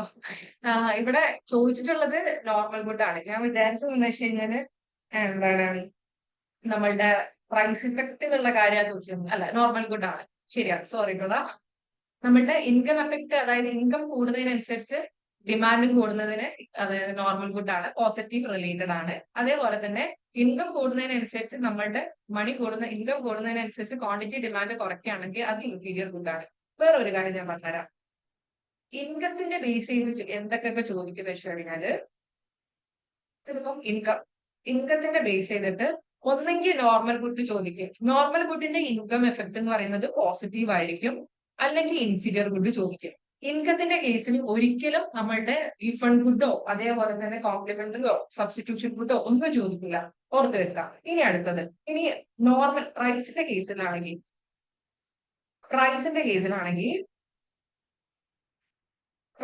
കേസിലാണെങ്കിൽ ഒന്നെങ്കിൽ നോർമൽ ഗുഡ് ചോദിക്കും. നമ്മുടെ ക്വാണ്ടിറ്റി ഡിമാൻഡിന്റെ കേസിലാണെങ്കിൽ അത് പറയുന്നത് നെഗറ്റീവ് ആണ്. പ്രൈസ് കൂടുന്നതിനനുസരിച്ച് ക്വാണ്ടിറ്റി കുറയും. അടുത്തത് ഗിഫ്റ്റ് ഗുഡ്. ഗിഫ്റ്റ് ഗുഡിന്റെ കേസ് എന്താണ്? പ്രൈസ് കൂടുന്നതിനനുസരിച്ച് ക്വാണ്ടിറ്റി ഗുഡ്, പോസിറ്റീവ് റിലേഷൻഷിപ്പ് ആണ്. അടുത്തത് വേറെ ഒന്നുണ്ട്, price related good. Price related ഗുഡിലാണ് സബ്സ്റ്റിറ്റ്യൂഷൻ ഗുഡും കോംപ്ലിമെന്ററി ഗുഡും വരുന്നത്. Okay, clear? അത് ഓർത്ത് വെക്കാം. ഇനി അടുത്തത്, when the total utility increases, the marginal utility, answer ചെയ്യൂ.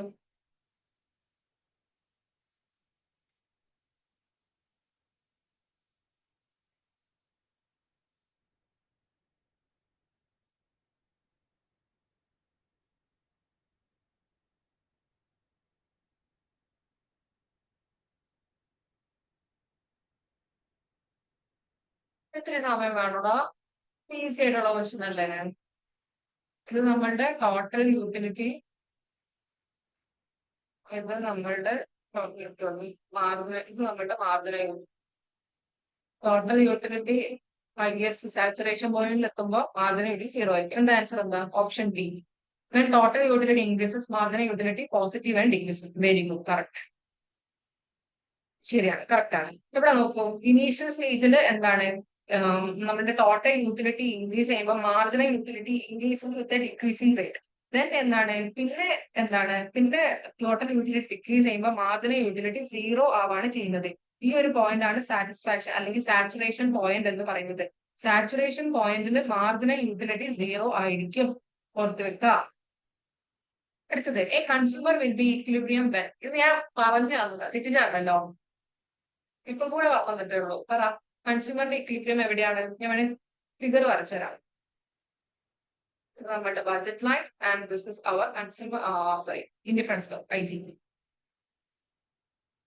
പറ, കൺസ്യൂമർ ഏതൊരു പോയിന്റിലാണ്?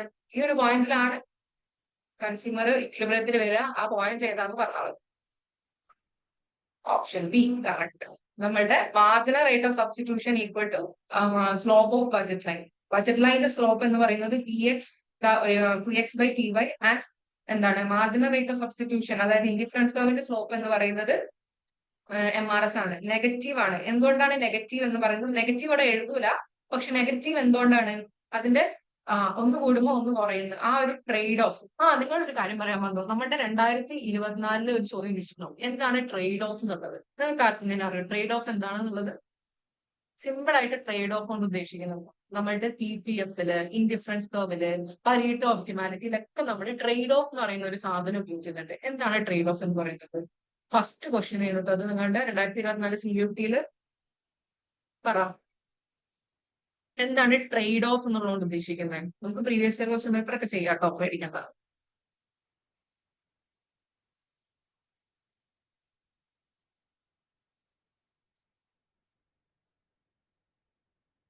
പറയടാ, സമയം 9 മണിയായി, പെട്ടെന്ന് പറയടാ, നമുക്ക് വൈൻഡപ്പ് ചെയ്യണ്ടേ?